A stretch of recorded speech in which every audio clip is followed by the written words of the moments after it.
Sir,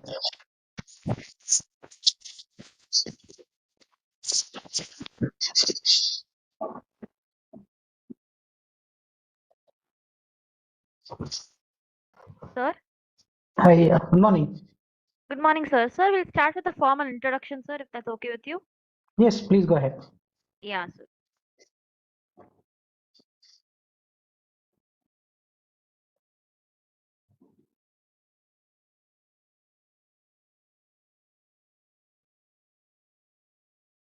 Hello. Yes, sir. We'll start. You people are going to tell about me, or shall I introduce myself? Yes, sir. We're introducing you, sir. Fine, thank you. Yeah. Okay, sir. Good morning, everyone. It is my honor to introduce Dr. Krishna Rao Kamisetti, a distinguished scientist whose expertise spans biochemistry, molecular biology, cell biology, and immunology. Dr. Krishna Rao's academic journey began with a bachelor's degree from Priyadarshini Degree College and a master's in biotechnology from Kakatiya University, culminating in a PhD in biochemistry from the Indian Institute of Science, Bengaluru. Currently, he serves as an associate scientific manager at Biocon Biologic, where he has made significant contributions to molecular biology and cell line development. His work includes vector and construct preparation, cloning, plasmid characterization, and the generation of stable and transient cell lines for monoclonal antibodies and therapeutic proteins. Previously, he was a deputy manager at Biological E Limited, focusing on the expression of biosimilars and recombinant proteins. His doctoral research at IISc was groundbreaking, identifying novel transcriptional and post-transcriptional circuits in Piscia pastoris. He is a prolific researcher with publications in esteemed journals like the Journal of Biological Chemistry and has been bestowed the prestigious ICMR JRF Fellowship. His collaborative spirit and leadership skills make him the valued contributor to the scientific community. We are privileged to have him here today to share his insights. Please join me in welcoming Dr. Krishna Rao. Over to you, sir. Yeah. Thank you for the kind of welcome from SRM management and faculty. First of all, I would like to thank you for this opportunity to Dr. Hemant Funny, followed by SRM management, for giving me this opportunity to talk to you and to show my knowledge and sharing my knowledge to students of first year BTech. And first of all, I would like to congratulate first year BTech students who secured admission into SRM Institute and research Pan India. And I would like to inform you all that enjoy the campus and explore the more SRM campus facilities, and to learn and develop your skills, which will be useful for your further studies as well as professional careers. So before I begin, I'd like to introduce the kind of two topics. I could not present my PPT because of certain kind of IPR issues, which were coming from our IPR team as well as HR team. So that's the reason I'm just talking orally to you all. And fine, it's fine. So let me begin my talk with you all by taking one example of research trends in biotechnology, that is stem cells and regenerative medicine, and what are the applications, and followed by how to bridge the industry and academia, and what are the opportunities after your BTech biotechnology or MTech or other other educational qualifications. So if people know about stem cells, right? Stem cells are like they're the prime, they're optimized prime, I would say, according to the people to understand. They're at most important in cell biologists because these are the cell which can produce any kind of organ in our body. First of all, what are the stem cells? The stem cells are a progenitor cells, or stem cells are a kind of cells which are produced by human body, particularly the embryo. So you all know, right, how embryo forms. Upon fertilization of egg and sperm, it forms an embryo. So two cells followed by four cells and eight cells followed by 50 to 150 cell stage. It's called blastocyst. The blastocyst consists of inner cell mass. The inner cell mass is nothing but a bunch of stem cells. So these stem cells are upon dividing, it can form it's a progenitor cell, it's kind of self renew, followed by a different it can proliferate into different cells.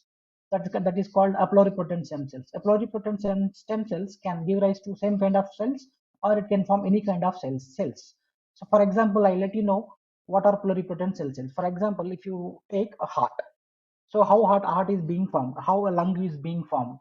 how our skin is being formed. So a pluripotent stem cell can differentiate into different cells called ectoderm, endoderm, mesoderm, or a germline.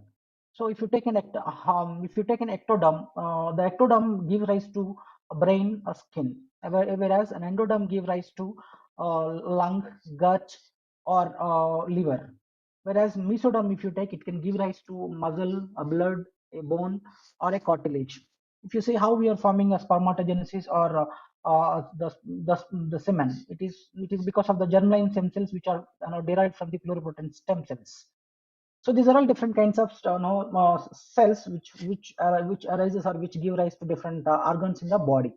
So you asked me a question how these stem cells were initially worked on. Initially, British biologists Martin and Matthew go back to 1950. They were the two pioneers first isolated the stem cells from mouse embryo and cultured into petri dishes.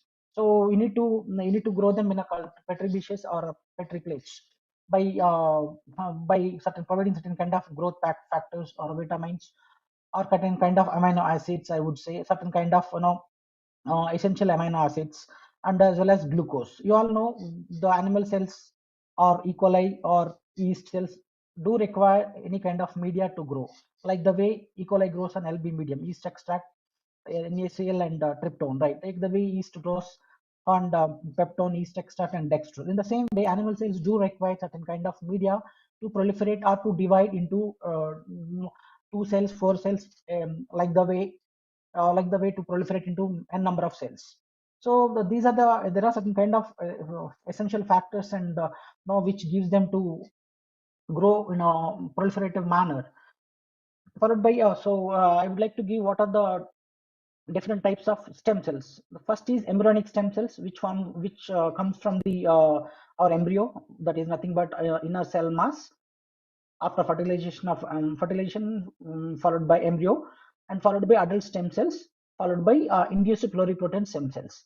These embryonic stem cells are very essential, and also these embryonic stem cells are precious and which can give rise to different organs. Suppose, for example, if anyone, for example, a heart failure or kidney disease or liver cirrhosis or diabetes or any kind of infertility is happened. So these stem cells, we can go back to these stem cells, and we can by using this stem cell therapy, nothing but regeneration of stem cells. So we can use these stem cells. We can reprogram them by providing certain kind of growth factors and environmental measurements. We can stimulate them, and then followed by we can make them to form an organ. For example, liver transplant, heart transplant, or bone marrow transplant, or liver transplant. So there are recently you might have heard about in US. There's a recent big two-man heart transplant was done. It was successful, but unfortunately, because of the complementation errors as well as tissue adaptability or tissue engineering, that man was not survived for a long time. Ultimately, he died. But still, it can be considered a successful transplant or transplantation from across the human or other species to human species. Now, come to different types of applications. You all know, right? You all know how to use these stem cells, and then how to now we use it for the regeneration therapy. You asked me a question. What are how heart is formed, how the liver is formed, how the brain is formed. For example, some embryos are heart indefective. Some people by birth they have a lung issue, or they have a heart issue, or they have liver issues. So in certain cases, they now recent advances or scientific progression, the progressive experiments have lead to the preservation of the stem cells. And then people go back to the scientists go back to the doctors go back to the preserved stem cells, and then they reprogram again, and then they made it into the formation of perfect fully functional heart or liver, or a brain, I would say. So if you have any questions with respect to this kind, I would like to welcome you all to have questions with respect to this.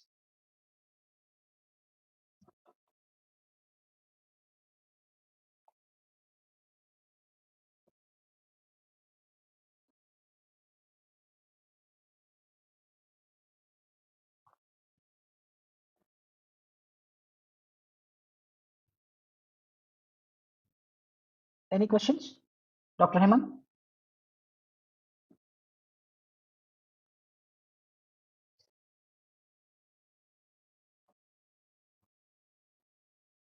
Students, we've opened the chat box. Kindly post your queries there.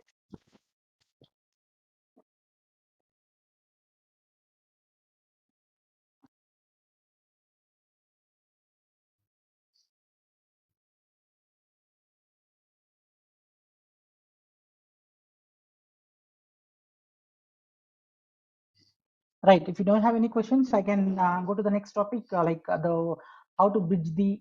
Yeah, sir. Do we have scope for biotechnology in future India? Fine. So biotechnology is developing consistently in India. So when I pursued my BSc biotechnology, there was a scope.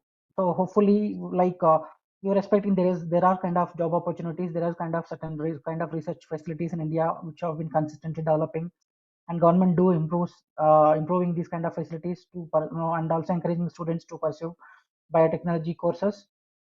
Biotechnology, it's been increasing. The support is increasing consistently as the time progresses. Is it possible to use stem cell to develop machine cancer?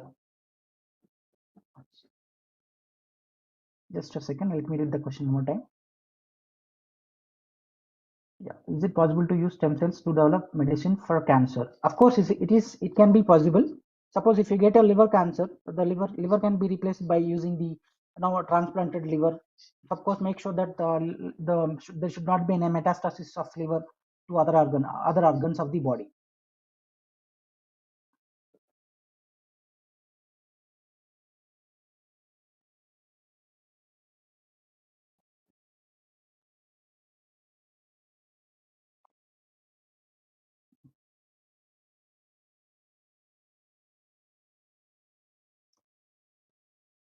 Can a cure be found for Alzheimer's or Parkinson's using stem cells? Yes, we can, and people are working on it. And then there is a consistent work is going on rats and mice in labs across India as well as across the world scientific laboratories. They have shown that by replacing the brain cells, or else now reprogramming the brain cells, particularly the beta amyloid protein, or else reprogram certain kind of cellular proliferation signals, they are able to now fully form the functional brain. And the second question is, what are your thoughts on use of stem cells as a permanent cure for diabetes that research is being conducted in India? Right, good question. This is now in India, after 45 years or for 50 years, most of us are falling into diabetic conditions. So this can be because of the resistance from the insulin, or that we can call it as type 1 diabetes or type 2 diabetes. This is mainly because of insulin is not able to the beta cells of islets of pancreas is not able to produce the insulin, or insulin which is produced by the beta cells of islets of pancreas is not able to act properly across the body cells. So this is called nothing but there is a program called tissue engineering. By using of tissue engineering, what our scientists are doing it, they're reprogramming the production of the insulin in a beta cells of islets of Langerhans of pancreas. So there is in such a way that the damaged or any kind of in any kind of I would say this is nothing but the resistance. The resistance can be removed by using the or replacing the lost cells. So another question is, do you have a scope for biotechnology? This I have read. Possibility to the stem cell development for medicine is also one.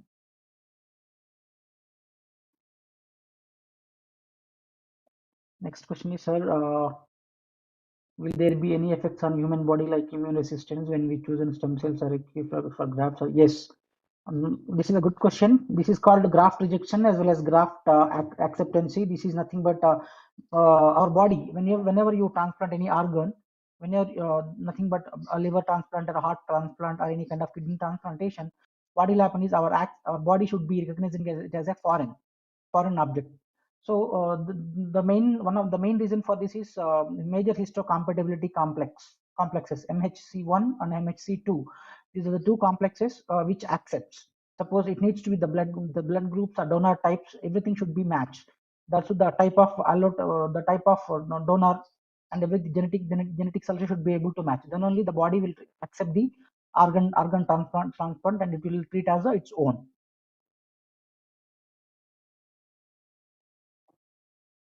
Next question is, how is AI is going to impact stem cells directly or indirectly? So I'm not related to AI. I'm not aware much of AI, but still definitely there is a positive. If you have to use AI in a positive way, so that we can use its its thoughts and abilities to conduct research into stem cell regenerative medicine. So how are stem cells used in grade 3 organoids? Grade 3 organoids. I'm sorry for this. I have not heard about the grade 3 organoids so far.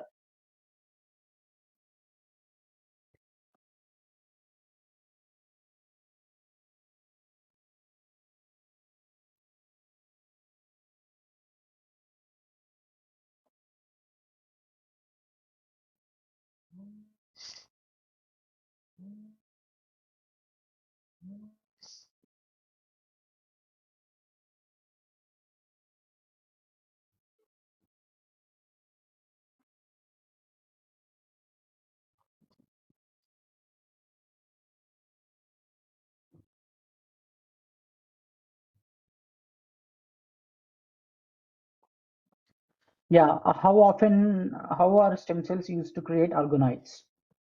Right, this is a good question. You have to cultivate them in a conditions, lab conditions, in a controlled conditions. You should be able to provide proper bicarbonate, CO2, glucose, amino acids, followed by essential vitamins and hormones and growth factors. So when you provide all these factors, they will be able to proliferate and then form the organoids in in vitro conditions.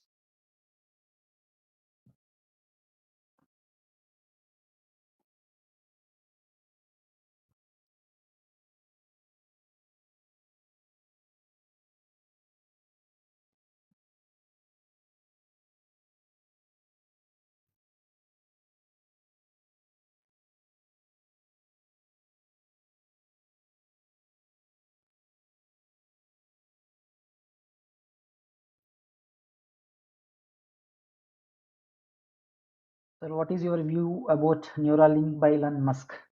Yeah, it's a recent technology that has been spoken by many people across the scientific community. So let's see. We have to wait and see how it affects, and what are the novel changes it will bring into the scientific community. Let's not. It's too early to comment on it, because any new trend that comes into that comes into scientific discussion. First thing, people will escalate, and then they look for no they look for immediate expectations, which will hurt us. So let's not talk more about it, but still there is a lot of scope about it, and then we need to wait for the time, how what are the positive effects, and then how it will affect the science.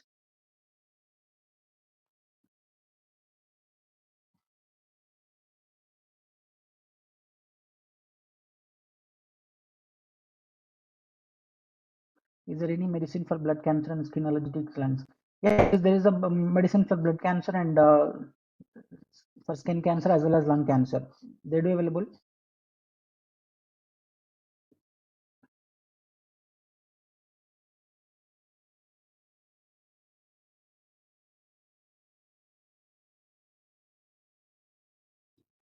What is the role of stem cells in generic medicine, and how it is helping to create a new drugs and therapies? See, the generic medicine is different completely. Generic medicine is already nothing but an API, or it's already, it's a kind of synthetic medicine, I would say. And if you synthetic the generic medicine has to work along with the therapies. It's nothing but adjunct therapy, or adjunct therapy, I would say. It's nothing but a complementary to the gene therapies, or any in this stem cell therapy.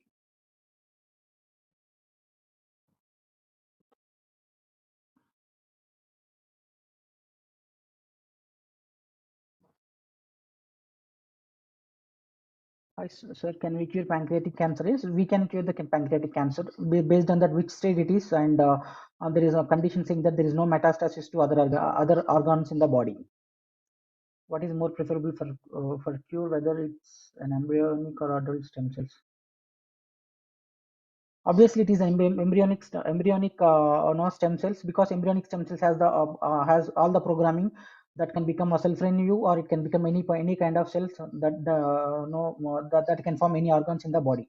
Whereas adult cells has limited capabilities to form only certain kind of tissues. For example, if you take bone marrow stem cells has ability to form only bone marrow, but not heart, or but not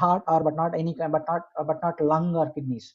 Whereas, but adult stem cells, if you take the germline stem cells, it can form on some germline cells, but not other organs.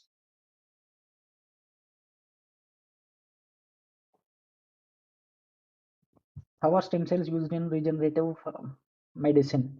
So as I already told you, right, the Alzheimer's disease, muscular dystrophy, cirrhosis, I would say, yeah, cirrhosis, diabetes, now certain kind of infertility.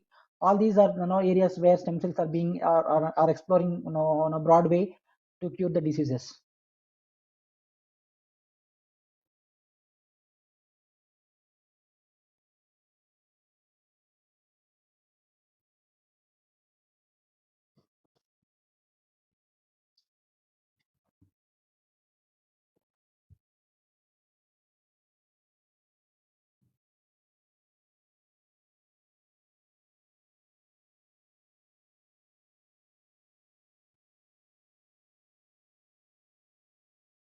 Can anything more evolutionary be found than stem cells? This is beyond the science. That I'm not sure so far. No, science is always, more, encourage. Science is always a puzzle. We don't know what is there inside. Still, but stem cell is a wonderful material to work on it.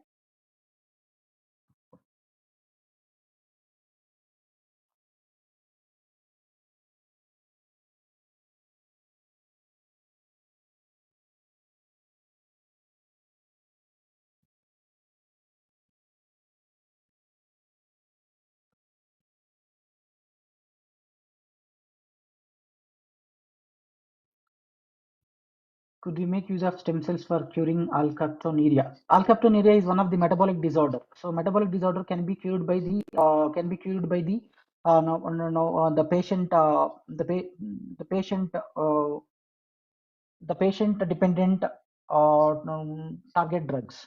It can be cured, but the thing is, like, we should understand how this what kind of, yeah, what kind of factors that led to alkaptonuria in a given patient.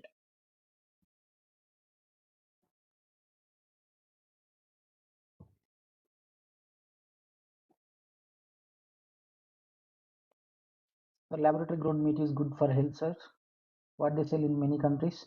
Of course, laboratory meat it can be edible because it is grown at the controlled conditions, as well as giving them certain kind of essential growth factors for them to grow. Of course, we can have it. Can stem cells be used? Just wait. Can stem cells be used to cure hereditary or genetic disorders? Hereditary genetic disorders right now, if you take diabetes is, for example, I'll tell you, diabetes is a genetic disorder. Diabetes can be treated by stem cells, though, if your forefathers, or if your parents has diabetes.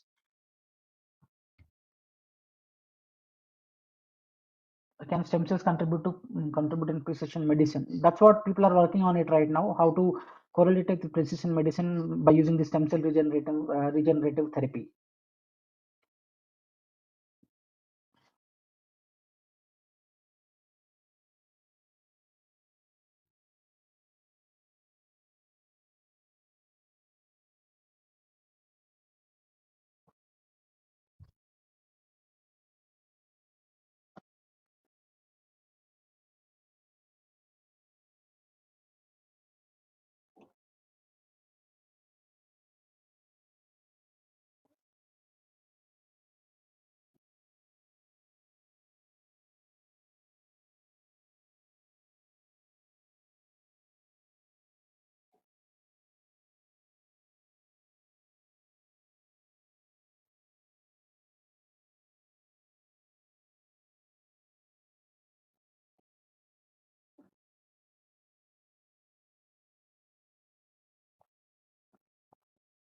Yeah, fine.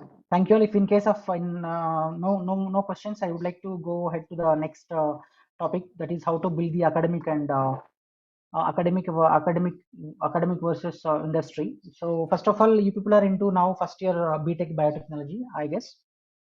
And the thing is, like during the BTech biotechnology course, you will be studying now many subjects like cell biology, biochemistry, molecular biology, industrial biotechnology, immunology, bioinformatics, and microbiology, and enzymatology, and evolutionary biology. And all these courses we will be studying, like along with the mathematics or physics or any other sciences. So I would like to now inform you that these are all the courses are very essential for you to understand the basic sciences. For example, basic sciences, for example, if you take biotechnology, recombinant DNA technology. Recombinant DNA technology is nothing but the cloning and expression of any foreign gene in any given organism, like E. coli, yeast, or cell lines. Cell lines nothing but HeLa cell lines, CHO cell lines, or HEK cell lines. These are all different cell lines. So the biotechnology, understanding the biotechnology, particularly with respect to the recombinant DNA technology, and along with immunology, followed by molecular biology, is very essential for you to understand the basic sciences or to get into the industry. So now you people are into BTech first year. By the time you finish your fourth year of BTech biotechnology, you should be able to understand the basic sciences of life, basic concepts of biology. So if you understand the basic concepts of biology, you will be able to understand the what can be, you will be able to comprehend what can be done in the next step, like your professional career. Like you can go for MTech, or you can go for a industry job, or you can go for a masters, or you can go for a you can be an entrepreneur by by setting up a company of your own ideas. For example, if you after finishing your BTech, you can join for MTech programs, MTech medical biotechnology, MTech microbiology, or MTech bioinformatics, or MTech data science. All these are all the courses you can join. So for all these courses are offered by different different institutions across India, and government institutions are there, and private institutions are there. So for government institutions like IITs and NITs, any kind of ISERs or IISc, or NCBS, if you want to enter, you have to clear certain national level entrance examinations like GATE, CSIR, ICMR, or like these are the exams which will test your skills and ability, analytical tests and the skills. Now how your cell biology, biotechnology, molecular biology, immunology skill sets are there, to understand the basic research or basic scientific and research concepts, so that once you clear the GATE or CSIR, ICMR examinations, you can continue for your MTech courses or PhD courses. Again, PhD courses also you can do in India. If you want to do, it will be like 4 to 6 years of course. You'll be getting fellowship of approximately 45,000 to 60,000. Now the fellowship also now very encouraging. You can, along with the HRE also, you will get it. So this will be the PhD course in India is approximately 4 years minimum, and maximum it can go up to 6.5 years to 6 years. 6 years. Once you finish your PhD, you can go back to a postdoc to abroad, and India also you can settle by in India. If you can settle, if you want to settle, you can avail the postdocs of different fellowships sponsored by the Indian government. The first postdoc fellowship is CRB postdoc fellowship, followed by Kotari postdoc fellowship, followed by, for women it is particular, there is a special postdoc fellowship called DST Human postdoc fellowship. And also, if you want to come back after postdoc from abroad, there is a coming back Ramalinga Swami fellowship for you people, for you to come back to India and then establish your own lab and then do conduct your research.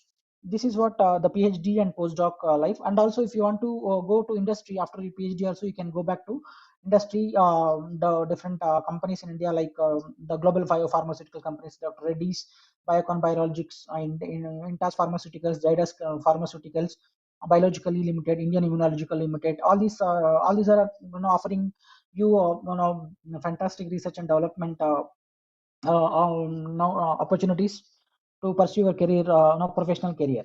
First of all, after your BTech, you can, as I told you, you can go to MTech, or you can go to MSc, MSc like MSc Biotechnology, MSc Microbiology, MSc MSc Zoology, or MSc in Medical Biotechnology, any kind of any life sciences master's course you can pursue, or else you can go to industry by doing internship. Certain kind of internship programs are being offered by Biocon Biologics, Dr. Reddy's, or any Indian Immunologicals. You need to talk to, you need to connect with HR people, or you need to connect with the people who are working, or ask your placement, consulted from your respective departments or respective colleges, how to approach the colleges for internship programs, or else you can ask your management to call for the campus placements.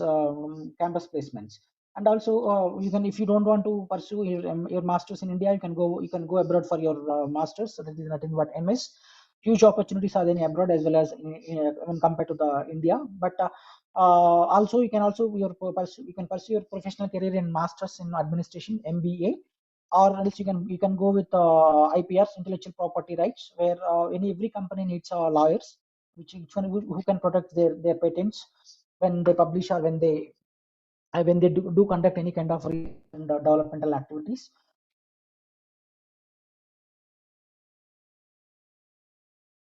It's in sense. So for all these kind of, for all these for all these jobs, you need to have a skill set, strong skill set background, all the life sciences skill set background.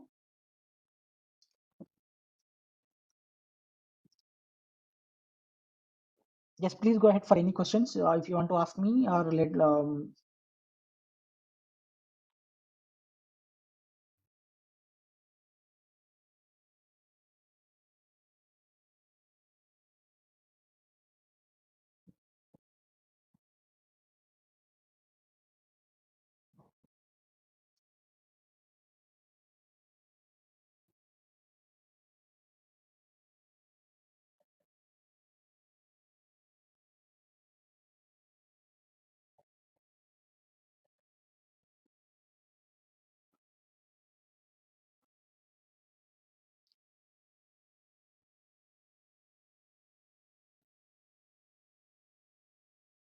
I request you can ask me if you have any questions with respect to how to bridge industry versus academia.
Sir, is it possible to become a medical researcher after completing PG in clinical research? Yes, you can become a, you can do medical MSc or MTech in medical biotechnology from JIPMER. JIPMER is offering this course. You can absolutely now pursue this course, and then you can become a medical researcher. Or else you can try to do some courses which are being offered by the Indian Council of Medical Research, or AIMS Delhi.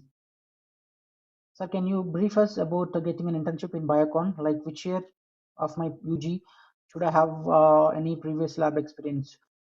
You should not be having any kind of research background for applying internship program in Biocon Biologics. The thing is, like, you need to follow the Biocon Biologics career page in Biocon website, or you should follow Biocon openings in on LinkedIn, any kind of social websites. You have to follow them.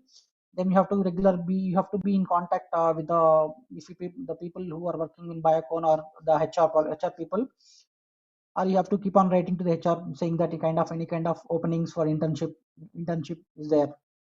so that you'll get to know when the internship program is being opened, and then okay, then you can join. Is it possible to transfer antibodies from one person to another person? Of course, it is possible. You got your mother, got antibodies IgG from your mother, right? During the pregnancy, antibodies can be transferred. That's what monoclonal antibodies we are working on it, saying that there is no cross reactivity. Sir, can you brief about the getting an internship program in Biocon, which this is already done? Sir, I have taken BTech CSC, artificial intelligence and machine learning. What is contribution to medical field, sir? You can use artificial intelligence or medical machine language for the development of any medical technologies, which can contribute to the identification of diseases or identification of any kind of metabolic disorders by using your machines algorithms. So internship offered by university or in which industry is best, sir? Internship of, see, if you want to be in industry, if you want to come back to industry after a master's or BTech or UG, I would say you can do internship from the industry rather than the academia. So if you want to pursue your academic career, you can pursue your internship from academics. Say there are many no, academics are there. IAC is there. No, ISARs are there, NITs are there, CCMB, Central University like University of Hyderabad, Pondicherry University. Many central universities are there to offer the internships for the UGs or masters. With the help of stem cells, are we able to create an artificial embryo or synthetic embryo? Is it possible? Yes, it is possible to create artificial embryo by taking the stem cells from embryo. It was fertilized from egg and sperm. Sir, whether semester board exams helpful? Yeah, it will be helpful. After all, they do look at your CGPA or what kind of percentage you have in your academics. That is also one of the criteria for your selection into internship program or any kind of job offers from the companies. So what are the most promising areas of stem cell appreciation in treating chronic diseases? Now the one of the liver transplantation is the promising, followed by heart, followed by treating the Alzheimer's by using these therapies. Gene therapy it could be, or stem cell therapy it could be.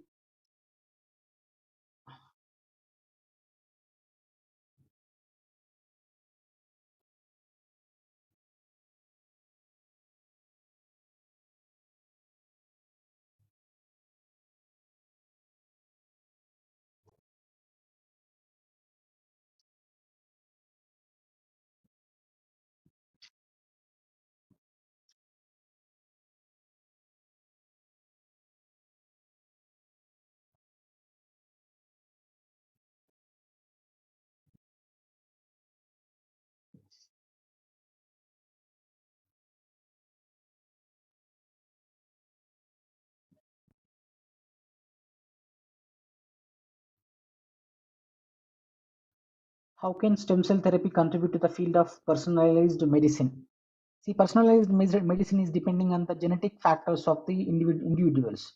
So, personalized medicine is in a hotspot area right now in scientific, in I would say scientific community, and then people are working on it towards development of proper personalized medicine. But it is entirely depend upon the person. It should vary. It is varying from person to person or individual to individual. We need to understand the genetic genetic properties of a person who is undergoing a personalized medicine.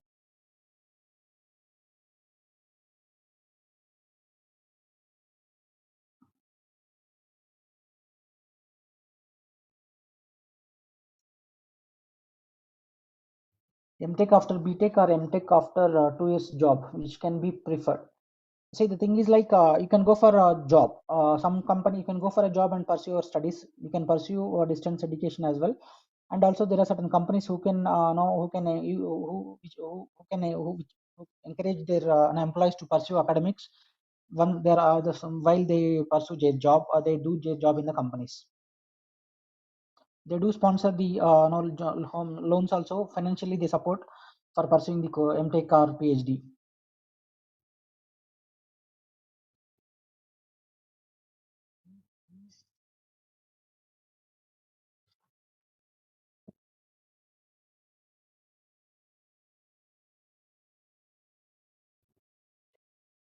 So I have 3 more minutes. If any one of you have any questions, I can answer you.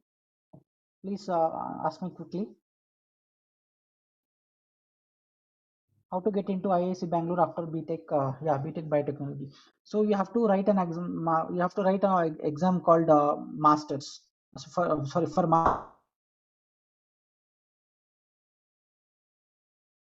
you can for Masters you can write the examination, or you write a gate exam or CSIR exam or IAS exam.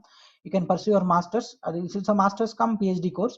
If you don't want to pursue your PhD course, you can discontinue with your take your master's degree and then leave the campus. Still, if you want to continue your PhD, you can get your PhD degree after your BTech.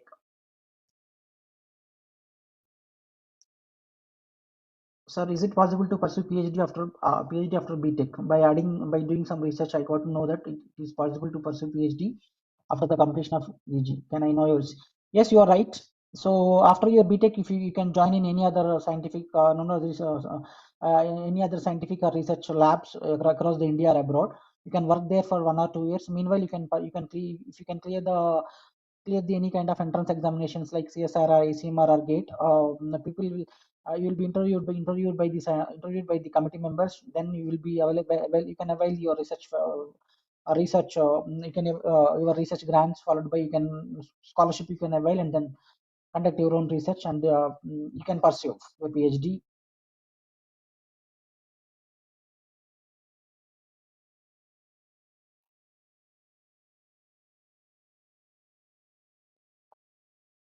Practical based internships or theoretical internships, which will be more useful for students? Okay, fine. See, there is an approach always. Research is nothing but based on practicals rather than theory. First thing is, when you want to do theory, you can read the scientific articles and then understand what science exactly is. But if you want to gain in hands-on training, you have to work. You have to come to the labs, and you have to work along with the peer colleagues and then scientists, and then gain the experience.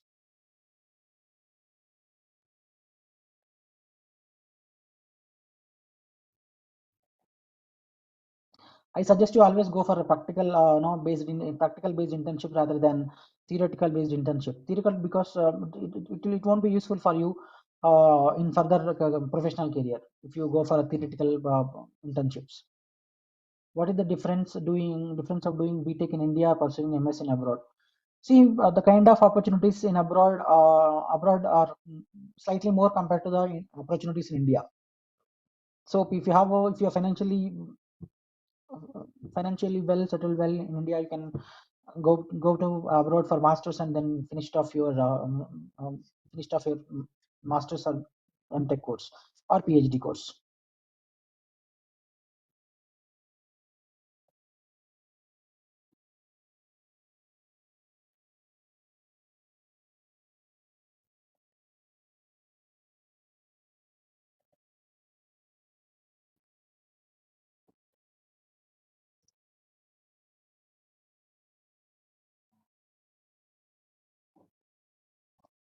The last question I will take.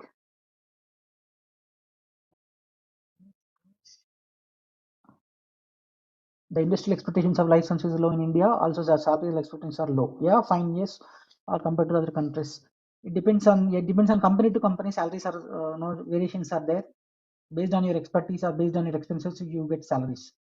Yeah, fine. With this, I'm closing this session. I would like to thank you, Dr. Hemant Fani, for inviting me to this talk, and I'm also inviting. I'm also thanking SRM management and faculty for giving me this opportunity to interact with the students and to faculty as well. And thank you, and all the best for the students.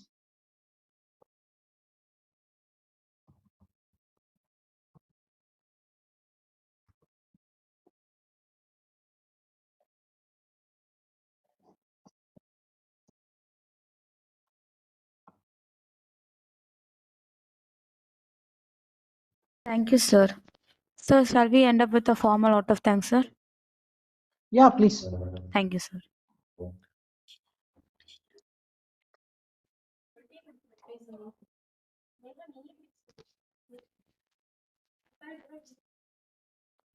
I feel honored and privileged to get the opportunity to propose the vote of thanks on this special occasion.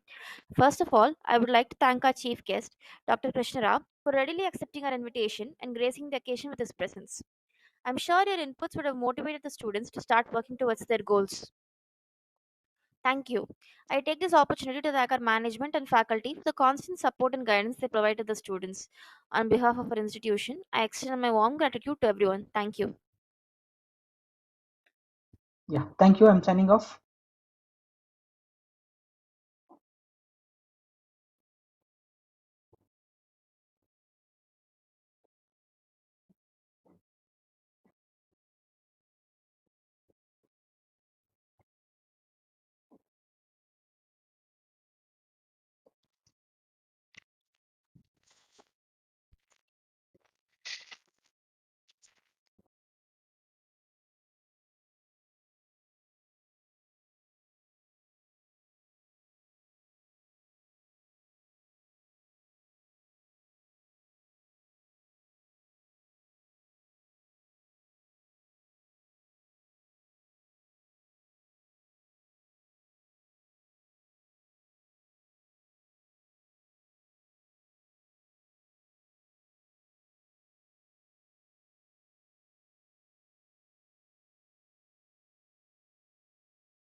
Hello, hello.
Mic check. Hello.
Good morning. It is my pleasure to introduce Dr. Prabhakar, Dean of Administration at SRM Institute of Science and Technology, Trichy campus. He holds a BE in Mechanical Engineering, an ME in Thermal Engineering from Bharathidasan University, an MBA from Kamraj University, and a PhD from the National Institute of Technology, Tiruchirappalli. With over 20 years of experience, including role of Dean of Academics and Vice Principal, Dr. Prabhakar has contributed extensively to academia through numerous publications and active participation in professional organizations. His commitment to research is further demonstrated by his visit to NUS Singapore and his role in organizing international conferences. We are honored to have Dr. Prabhakar here to share his insights. Please join me in welcoming him. Over to you, sir.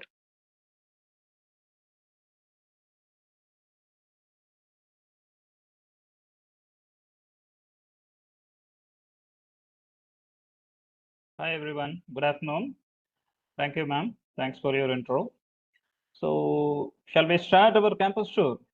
Are you ready to come for the Trichy campus? So, I hope you are so curious to see our campus. So, first, we will go by presentation, right? So, then afterwards, you can ask any kind of queries or something like that, right? I'm Dr. Prabhakar, Dean Administration of the SRM Trichy campus, which includes your institution. So first we can see what is SRM, right? In an 1958 we have started a school. From the school we have started our journey. Then in 1997 we have started the engineering institutions. From that we have started our journey. And SRM University, Katangalathur, you know, that is the first institution where we got a deemed university status in 2002. After 2002, we have developed many institutions in Katangalathur also. In Trichy, we came in around 2009, actually. In 2009, we have started our first institution as Chennai Medical College. Now the name has been changed as Trichy SRM Medical College and Research Center, which we have started around a 375 bedded hospital with 150 MBBS seat in 2009. In 2010, we have started our SRM TRP Engineering College, which is under Anna University, which is now also we are running. In 2011, we have started Vadapalani, and in Trichy region, we have started our journey with arts and science in 2008. We are in 2008, we have started College of Nursing, and in medical college, we allied health science, everything we have started in 2008. So, in 2021, we have started our SRM IST. After that, we are progressing tremendously in SRM IST. This is our campus in a Google map, you can see. In this, here you are able to see this is the main road, and through the main road, if you are coming, there is a hospital building. Okay, the clear-cut picture I'm going to show you in next slide. Okay. So this is this is our campus. Here, this is the highway. From the highway, we are coming inside. You are able to see the hospital, right? So, in left side, we are having arts and science. Here, this is our SRM TRP Engineering College. Then this is medical college. Okay, are you able to see the cursor? Yeah, this is the medical college. This is your IST building. Okay, your university. This is your restaurant, and this is playground. This is the nursing college. These are the quarters, and this is one of the hostel, and these four is the girls hostel. This is the girls hostel in which you are going to stay here. The boys and all are going to stay in this S block. This is S block. This is G block. G block for girls and S block for boys. So this is your campus, and See, the entrance of the building, campus is this. The building behind the entrance is showing that our hospital. Now it is 1,500 bedded hospital. It is 1,500 bedded hospital, and now the medical college is having 250 UG MBBS students every year. They are coming inside, as well as we have many PGs in the medical college. This is the hospital, so that we are able to give hospital facility for all the students and staff members who are all being in the campus, in and around the area, even from foreign countries also. Many of the patients are coming. So this is one of the biggest hospital in this region. So this is our medical college. Behind the hospital it is there. And this is SRM TRP Engineering College. We have started in 2010. Then Arts and Science College. This is College of Nursing. This is your building, SRM IST. So as an academic facilities, we have well-equipped classrooms. In your ENT classrooms, you are going to have AC rooms wherever possible. In lecture halls, you have your interactive boards, right? Your smart boards. Every classroom will have a smart boards, or wherever it's not possible, you will have the projectors. So the class taking faculty members can give soft copy as well as hard copy, whatever the kind of lecturing is possible in your classrooms. It's a state-of-art laboratories for all the kind of laboratory, whichever you're coming up. We will have all the equipments in running condition. We have a central library with a vast collection of books, journals. You can go for the journals. Digital resources also is there. So as an infrastructure, we have 1,000 students can occupy an auditorium. We have a ground we will provide the stage and all for culturals and sports events. Seminar halls, we have many number of seminar halls in the campus. In your building itself, you have 4 seminar halls, mainly 150 and 100 they can occupy. For example, if you're doing something, or if you have a guest lecture, you can use the seminar halls. The Wi-Fi enabled campus, wherever is possible, you can get the Wi-Fi. We have a 24/7 power backup, and security. Power backup, mostly the other campuses may not have, but here, within 5 minutes maximum, you will get the power back, because we are running the hospital, right? So the whole campus, we are giving a power backup through the powerhouse arrangements. So we'll see what kind of infrastructure development is there, infrastructure which we are having now. That also you can see in this presentation. In powerhouse, we are mainly have 3 powerhouses.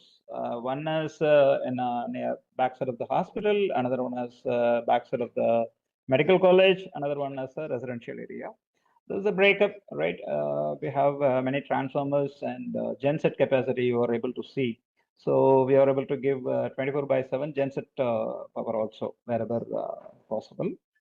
Wherever the powerhouse which is near residential area, that is through those we are supplying for your hostels and residents. Okay, so this is as far as power is concerned, we have a rooftop solar power plant with 1 megawatt capacity. So most of the street lights and all in solar, right? So we are purchasing from the outside plant also. Why? Because as far as the technical institution, we must have a carbon credit, right, in our campus. So we are getting the solar power, which are all from outside. We are getting from that, plus in addition to the EB power.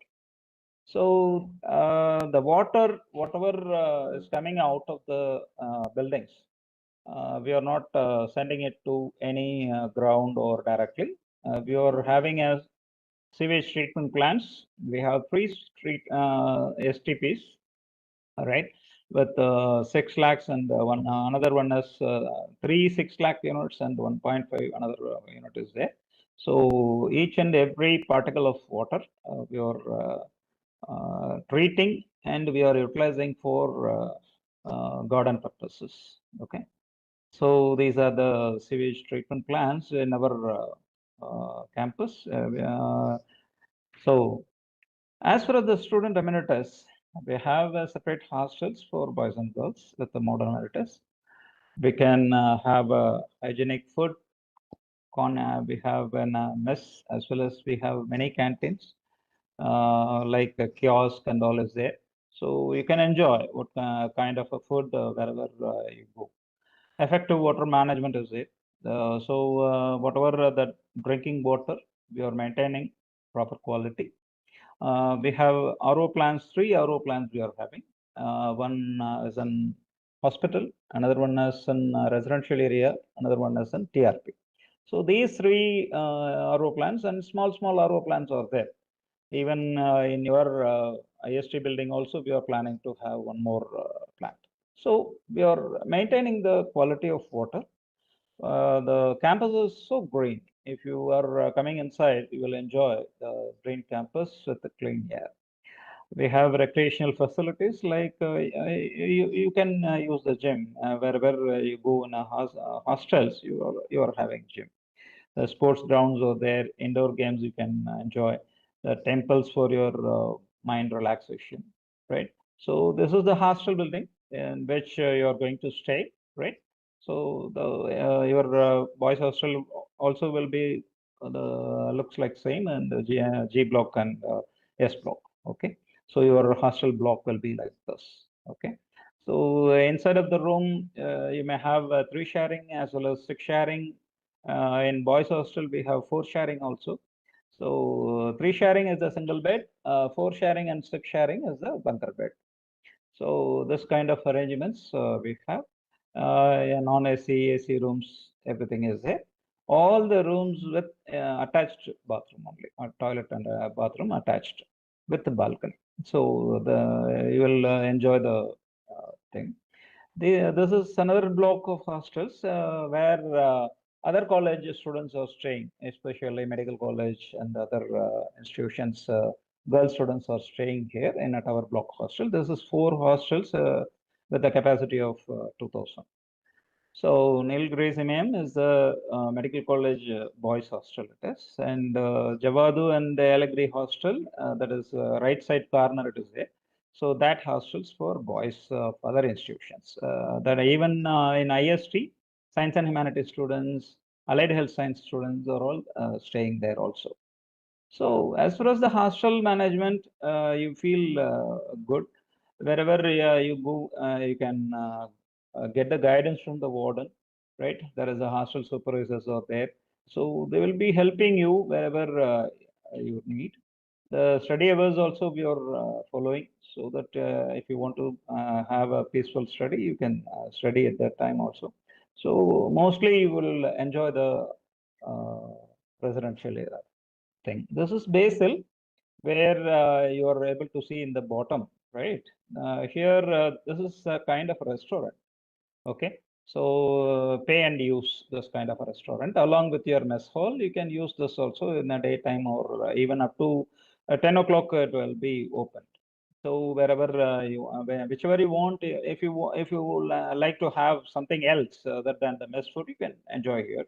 Other than this, we are having a kiosk and all, so you will enjoy the food wherever you go.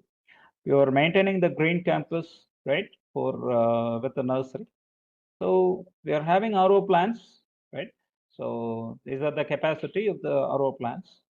We are maintaining the water quality regularly, the powerhouse, everything, right? So cooling the rooms, we are making 4 kind of a mechanism. That is chiller plants, VRF, ductable units, and split faces. So wherever we need chiller plants, we are running in a hospital. We are running in a hostels and institutions in your institutions, ductable units and split faces wherever required, right? So we are having a chiller plants, and medical college also we are having a chiller plants. So for our hospital as well as other things. VRF, that is variable refrigerant flow. For example, in your IST building, many VRF units we are giving. So gym for hostel students, it will be you will be enjoying this gym facility for your stay in a hostel. So there is a trainers also is there. Sports day celebrations and all, you can have it. We are encouraging the students to go for a sports even outside also. So for resident quarters side, we are having a separate playground, so they will enjoy. The temples we have. For research and innovation, we have research centers and labs for cutting edge technology. Suppose if the student is more interested to do some innovation and do some uh, uh, product development. So we are helping them through incubation center. For startup also, we are encouraging the students to do that after your study, not only after your study. During the study also, you can get the guidance from our expert, and you can go for a startup also. So after the studies, you will be having a better knowledge, and you can do the your startup next level after the studies also. So that is possible here. Even for projects also, if you are doing an innovative project, suppose if you want to have some support from the management, you can come out and you can show your idea. We are ready to help you to come out with the project funding also. The collaboration with industry and academic institutions, you can see in your website, right? There we have many MOU with foreign universities, so that there is a possibility of getting internship and other thing from foreign universities also. The collaboration with industry, many industry people are ready to give the projects. Many students are going to the industry and collecting their issues, that is whatever the problem whichever they are facing in industry, that problems you can solve it with the guidance of your professors. So that is also possible. So as a healthcare, we have a hospital, as I have already mentioned you, we have 1,500 bedded hospital, right? So every expert is expertise doctors are here, well experienced nurses, everything is there. So no need to worry about your health maintenance. So health insurance for students we are also having. So as far as the transportation, nearby districts, nearby district in the sense nearby Trichy, we have Perambalur, we have Ariyalur, Tanjore, Pudukkottai, and in this way you have Thurayur also in another region, in Perambalur itself. So we are running the buses. Okay, more than 65 buses we are running for the students. So the buses you can pick and you can come to the college if you are being nearby with the cities. So that is also possible. We are running a battery. We are having a battery car. 3 battery cars are there. Mostly the patients who are all and attenders, they are all coming from outside. Even you can use it, the battery car for moving inside of the campus. So that is also possible. Parking of vehicles, hostel students are not supposed to use any motor vehicles. Okay, it may be two-wheeler or four-wheeler. You should not have. As well as the day scholar students have to park their vehicles in the hospital parking, that is in the front itself. They have to park and they have to come to the institution. And so the students, we are encouraging the bicycle, right? So because of the pollution control, we are discouraging the motor vehicles instead of the campus as much as possible. The students also very cooperative, and they are doing their best for making the campus a green one. The transport facilities around we have many ambulances, right? All the transport arrangements we have, transport facilities, including JCP, everything we have. So the campus maintenance is possible by us. Transport facilities, right? So we are having a quarters for the staff members. Our IST staff members also staying there, and doctors, everybody is staying in the quarters. So we have bungalows for special persons, guests, right? So whoever is coming to our campus. These are the parking area. It's a natural parking area only. There is no shades. Yeah, only natural shades are there. Trees are there. So that kind of a parking we are maintaining. So I hope I don't want to waste your time more, and you may feel so boring after some time. So I'm not going to give more presentation to you. As far as concerned, any kind of suggestions and to improve the campus, we are welcoming you. Thank you all for your patience. I hope you got some idea about the campus, right? So best wishes for you. Welcome you all. Thank you very much. Thank you.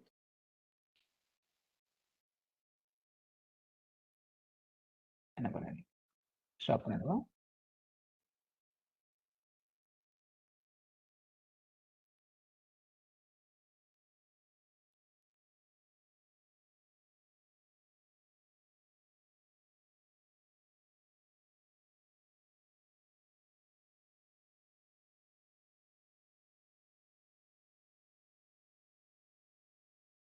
Students, if you have any queries, please post them in the chat box. Thank you.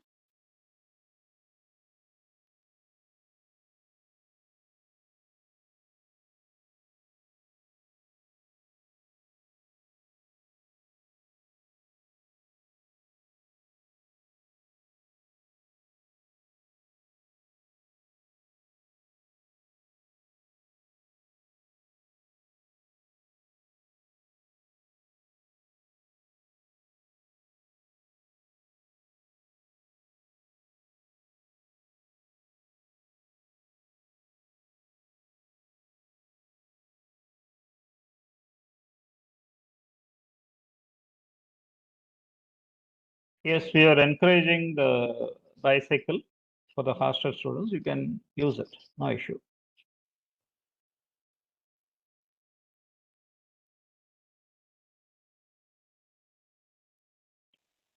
For six sharing and four sharing, whatever may be the thing, each room you will have separate bathrooms and toilets.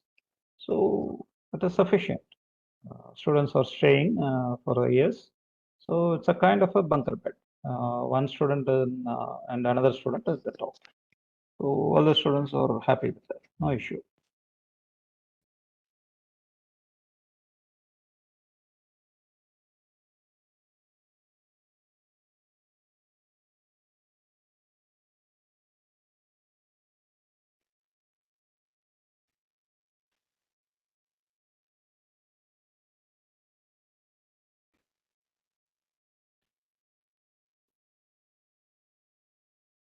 Yeah, I have shown you the picture. No? It's a real picture. Hostels which I have shown to you in a presentation, it's a real picture. It's not a graphics. It's a special. It's a kind of a same picture. Yes, the girls also have a gym. You have your own gym, no issue. From which date can we stay at hostel? You can come at 8 o'clock, 8th of August also, no problem. Before 1 or 2 days, if you want, you can come. No issue. You can come. Don't worry, we will help you. Yeah, you can purchase your belongings online. Here we are allowing the persons to come and supply, right? So if I have a doubt, I will check whatever the baggages are coming. Otherwise, no problem. You can purchase online. Yes, we have equal importance in sports for girls as well as boys. Don't worry. It's your own interest. We have trainers, we have physical directors. It's your own interest. You have to come up. What is the dress code? See, for laboratory and all, you have your own dress codes, right? So for other things, awkward dresses are not acceptable, right? So normal dresses with proper dressing, we are permitting. We are not insisting to you on anything. Mostly students are wearing chudidar and proper dresses only. So I hope no problem.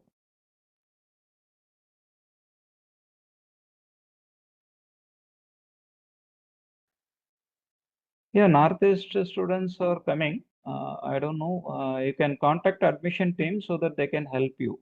Suppose they will help you. Yes, all the classes are ready for you. No problem. You may have your regular classes from Monday onwards.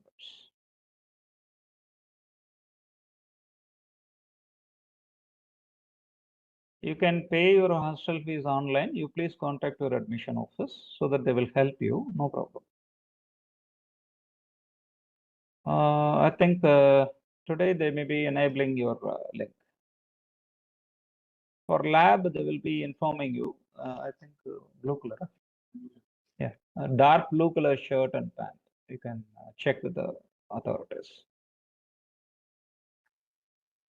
You will receive the tab, right?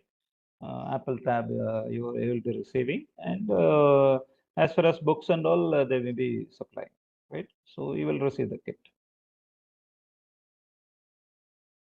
Is it okay to arrive late?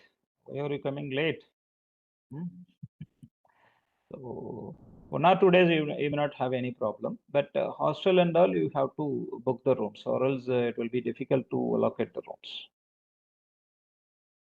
When should the hostel students come? That's what I was saying. No need to wait up to 9th. You can come at 8th also. No problem. We'll help you. College timing, it depends. It's a kind of a moving timetable, right? So it depends upon your class timetable, right? So when should we pay book fees? As early as possible before coming to the class. They may be asking. You have to pay. Laptop necessary for first year BTech, not required. You have your tab. You will receive the tab. So you have enough computers. If you have laptop, it is additional advantage only, but not compulsory. So because we are providing the tab.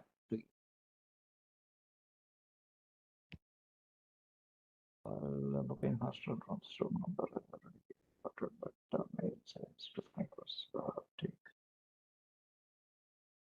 See, hostel room numbers may not mostly change. Don't worry. But in case, suppose in one room only 2 students, another room 2 students. So there is a possibility of mixing. That's all. So that is also nearby only in the same floor. So don't worry. It is just a small changes if required. Don't worry.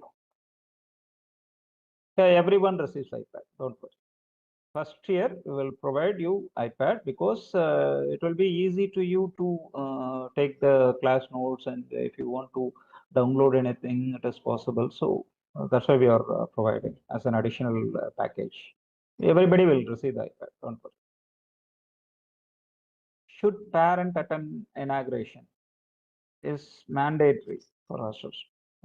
I'm not saying as a mandatory. They can visit the campus. They can visit the inaugural function. Come to inaugural function.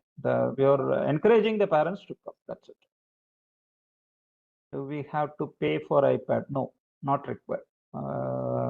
Within the fees we are giving you. Can I change my hostel floor?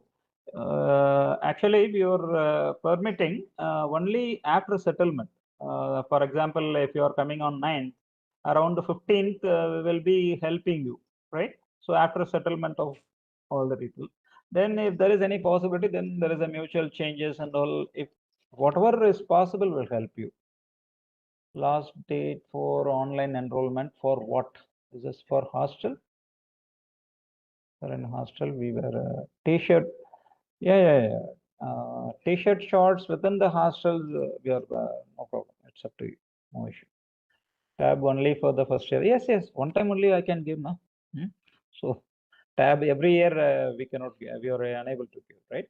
So as an additional package only we are giving tab. Only in first year we will give. Can we wear t-shirts? T-shirts mostly students are wearing in the hostels. So for us, college is concerned, normal shirts they are coming up. So hostel students are having, in general locations, you will have Wi-Fi. Will attendance cut off arrive on 12th. In case if you are coming late, then kindly give the email to the dean and get the permission. Okay, so it will be better as far as the procedure. You have to get the permission from dean ENT. Okay, so get the permission from the dean ENT, and you can come after 9th also. MBA students get pad book. No, not for MBA. Only for ENT students we are providing tab, not for any other students. Hostel, only in general locations you will have Wi-Fi. Details about electronic devices, you contact your admission office, because I don't have now.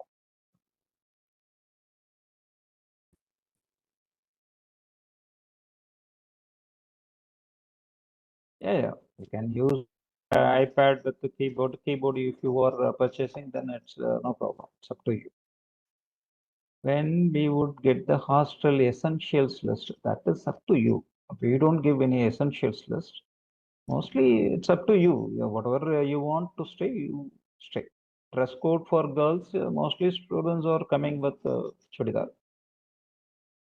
BTech students, yes, you also get, yes, every BTech students are getting iPad. Don't worry.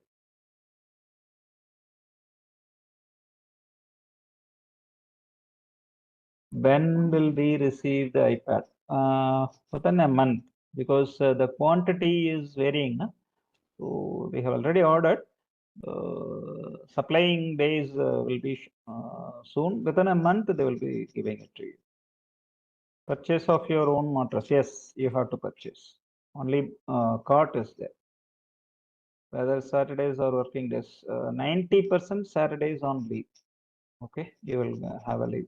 Only 10% there is a possibility of some calamity, so they changes due to local government leave and all. There may be the possibility of changes. Mostly 90% Saturdays on leave.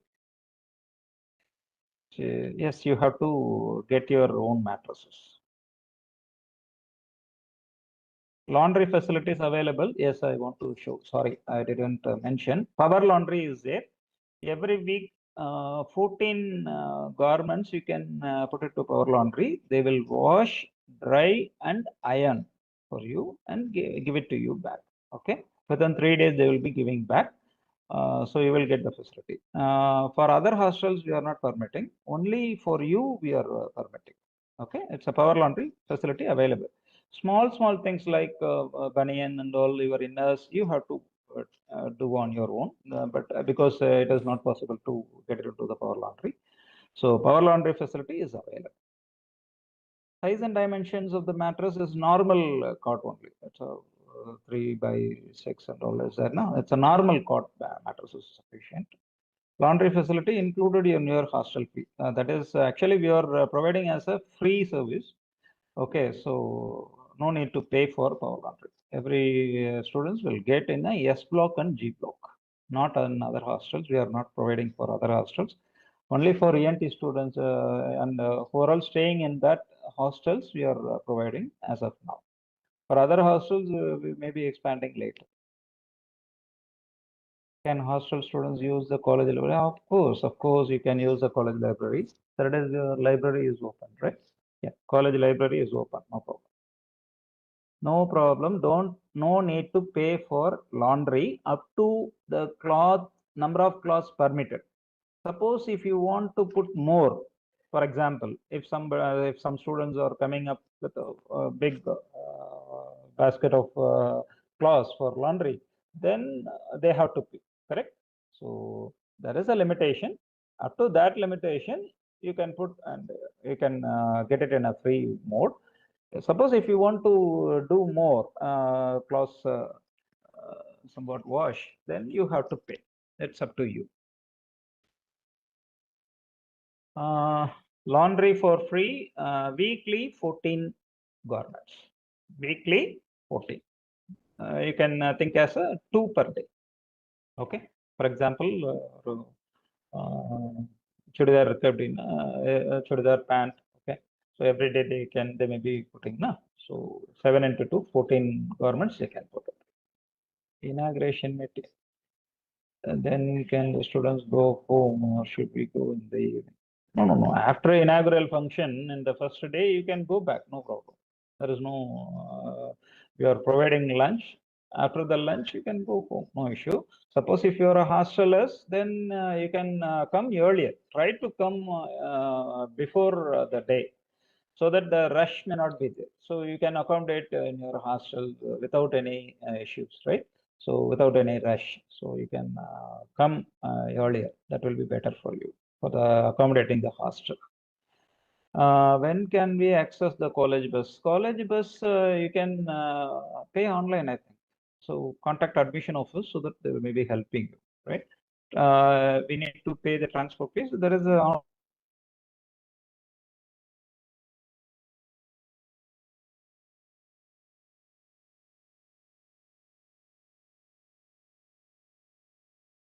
hope college timing is varying. It depends on which batch you are, right? From 9 to 7, there is a college timing. According to your if your branch is there, then according to your timing, the timing will change, right? So that depends. For hostel students, up to 7 o'clock also there is a class. So it will vary. So it's a running time. Still, my scholarship or not reduced and the enrollment is not yet opened for me. Will there be any problem in the future? Kindly check with the admission office for enrollment or scholarship kind of things. Kindly check with the admission office, right? I'm not supposed to say anything in this. Yes, you have to purchase your own mattresses for hostel. Hostelers can come before 9th also. You come at 8 o'clock, come on 8th also, so that you can, without any rush, you can accommodate your room, no problem. You come. It's Saturday, Sunday holiday. Day scholars are not supposed to use mess. It's a punishable offense, right? So you have your own restaurants, canteen, everything is there. If you want to take food, you can take food in a restaurant, not in a hostel mess. They are not permitted. Yes, you have to get the single cot mattress. Size of the mattress, normal one. Normally, you may be getting in your thing. No issue. I hope I'm answering all the queries, which is repeating, I think. So thank you very much. Thank you all for your patience. Thank you very much. Have a good day.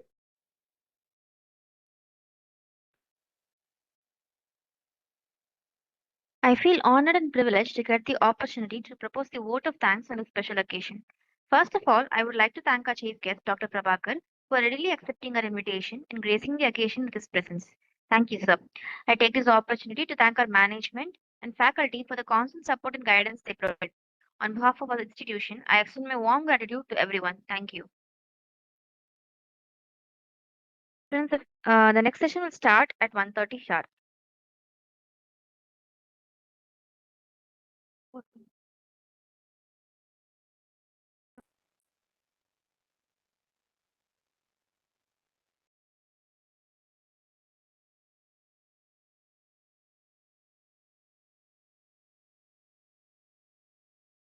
The feedback link is being posted in the chat box right now. Fill it up. Thank you. I repeat, the feedback link is being posted, and at 1:30 you'll have to join for the next session.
Sir, can you hear us?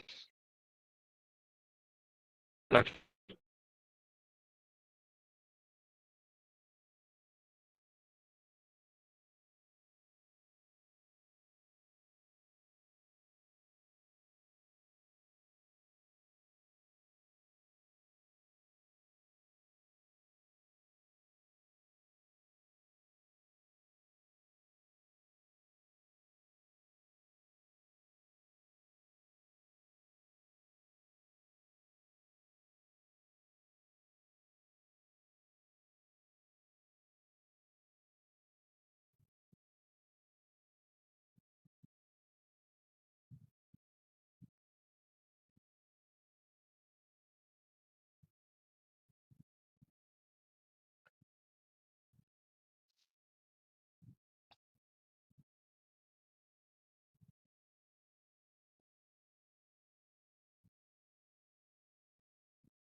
Lakshmanan, sir?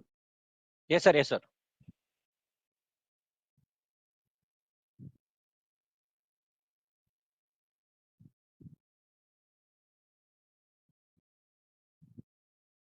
Hello, sir.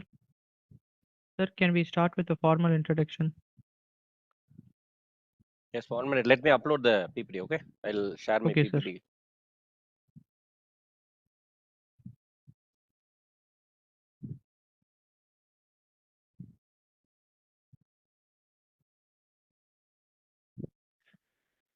Sir, I'll say the formal introduction, sir. Yeah, yeah. Good afternoon, everyone. It's a great pleasure to welcome you all today. We are honored to have Dr. T. Lakshmanan, a professor and an ex-NSS coordinator at SRM Institute of Science and Technology, Kattangulattur with us. Dr. T. Lakshmanan is a distinguished professor in the Department of Mechanical Engineering with 26 years of experience.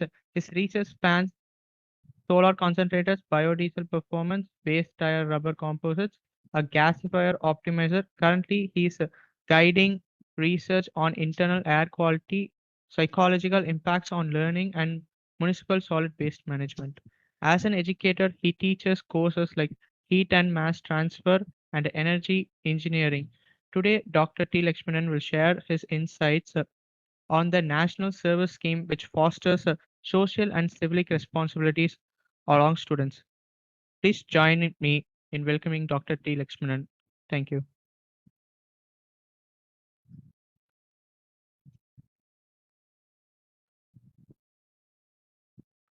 Very good afternoon to all.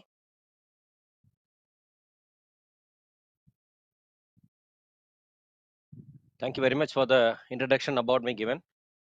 I'm audible? Yes, sir. You're audible, sir. Yeah, I'm trying to upload my PPT actually. Either I have to share entire screen, I suppose, correct? Yes, sir.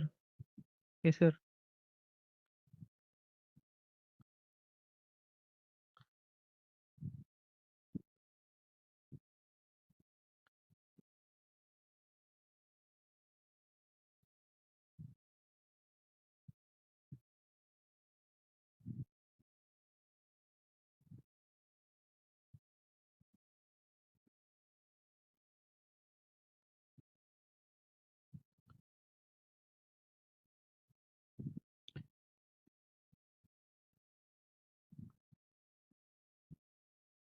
Trying to share my PPT 1 minute.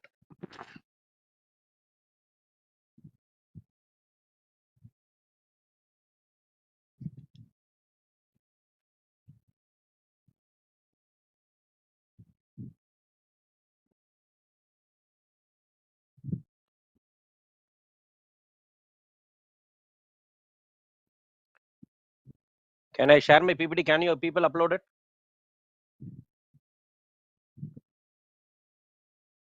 Hello? We are fine with both, sir. We can do either.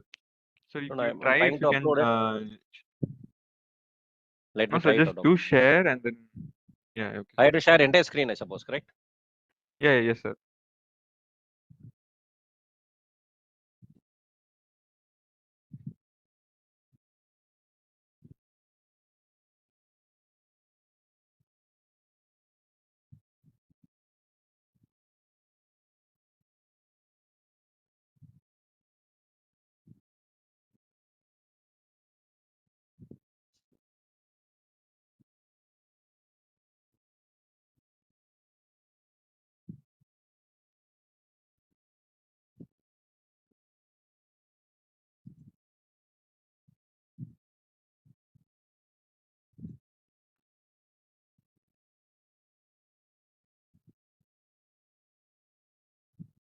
Actually, the sharing screen is not fully visible.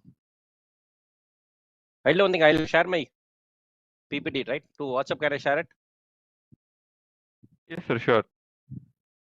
To ma'am, I'll share it out, right? Okay, sir. Okay, sir.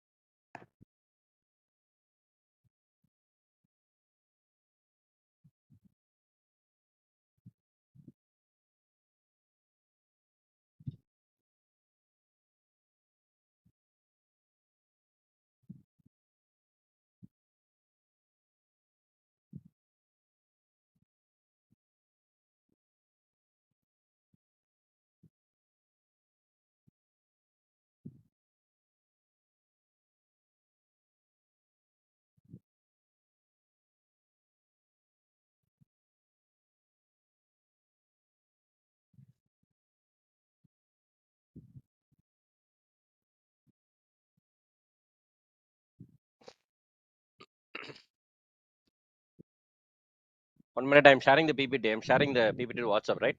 So that you people can upload it.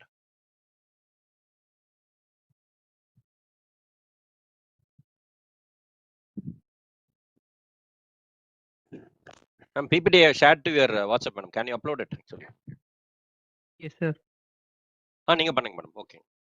Right. பண்ணிட்டு madam வாட்ஸ்அப்ல அனுப்பிச்சிட்டேன். Okay okay.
Can you see the people?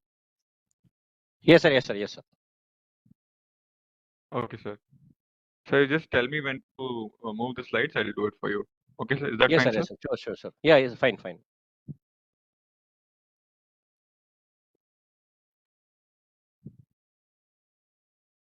So at the end of the session, I shared one video also, sir. That also I can share it after the last session. Finally, right? Hello. Okay, sir. Okay, sir.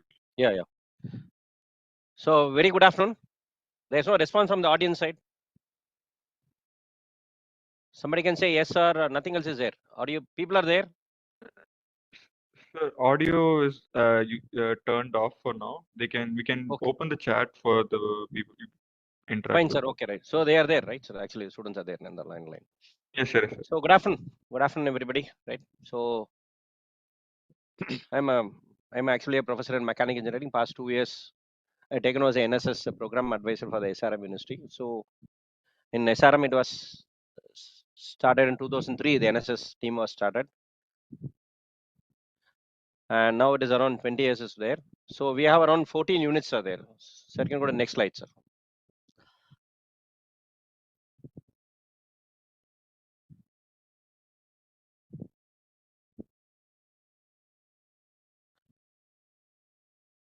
So next slide, please, sir.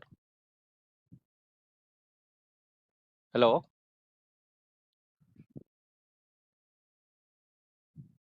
So 1 second, sir. Yes.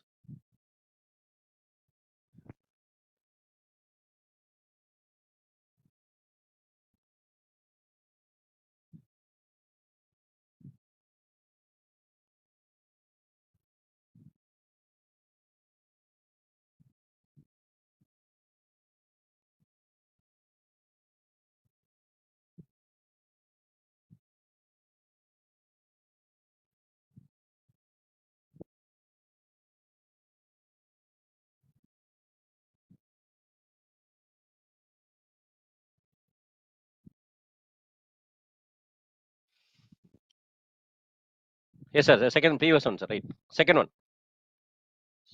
So it has we have around 14 units are there. We have NSS units. In engineering, we have with science and technology, humanities science, we have nursing team also is there. Pharmacy, agriculture college, and law colleges are there. So we have uh, knowledgeful departments are there. In this is the main uniqueness of SRM. So we have almost all the departments coming to joining together to do society service actually. So that's how we share these resources to the society. Society reach lot of knowledge and encouragement. So that's how we have a team is there. So if you want to know about anything about gardening, anything else about organic farming, everything, agriculture team is there. Legally also, human rights commissions, Constitution of India. So that's a law department is taking care of that. And your first aid skills, your health related to thing is taken care by the nursing and pharmacy department.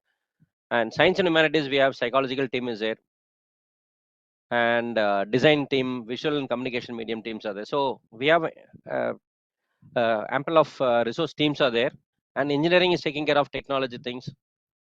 So that's how we have total 14 units which I'm coordinating with them, and management is supporting in all the activities. They have provided fund also for each unit, and each unit has been given a target of 20 programs to be done in the year, at least minimum 20 outdoor program and indoor programs.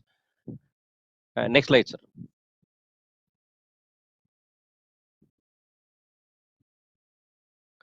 So we have they are doing a lot of programs in the NSS. So what I did is I have grouped all the programs under this 10 heads. So we do blood donation camps in the NSS, and every 2 months or 3 months once we do blood donation camps. Actually, each unit is doing blood donation camps. We sponsor these blood to the government organizations, and we have a team of volunteers, students, excellent volunteers are there.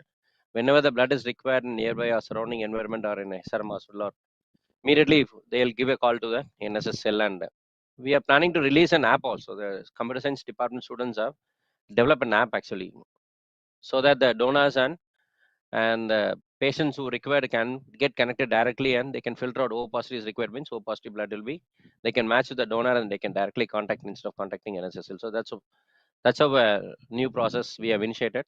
On the chancellor's birthday, we are planning to release that app actually. It is developed purely by a student only actually. So that's it. The society requirement is met by the technology. That is what I want to convey. So second activity, what we do is environmental conservation programs.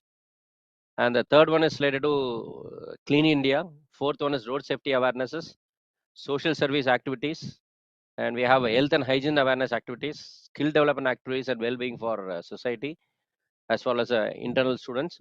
And we have national days and celebrations. We have national youth camps and programs on sustainable development goals. We have 17 goals are there.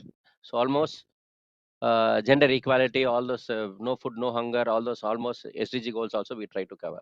Next, sir. Next slide, sir.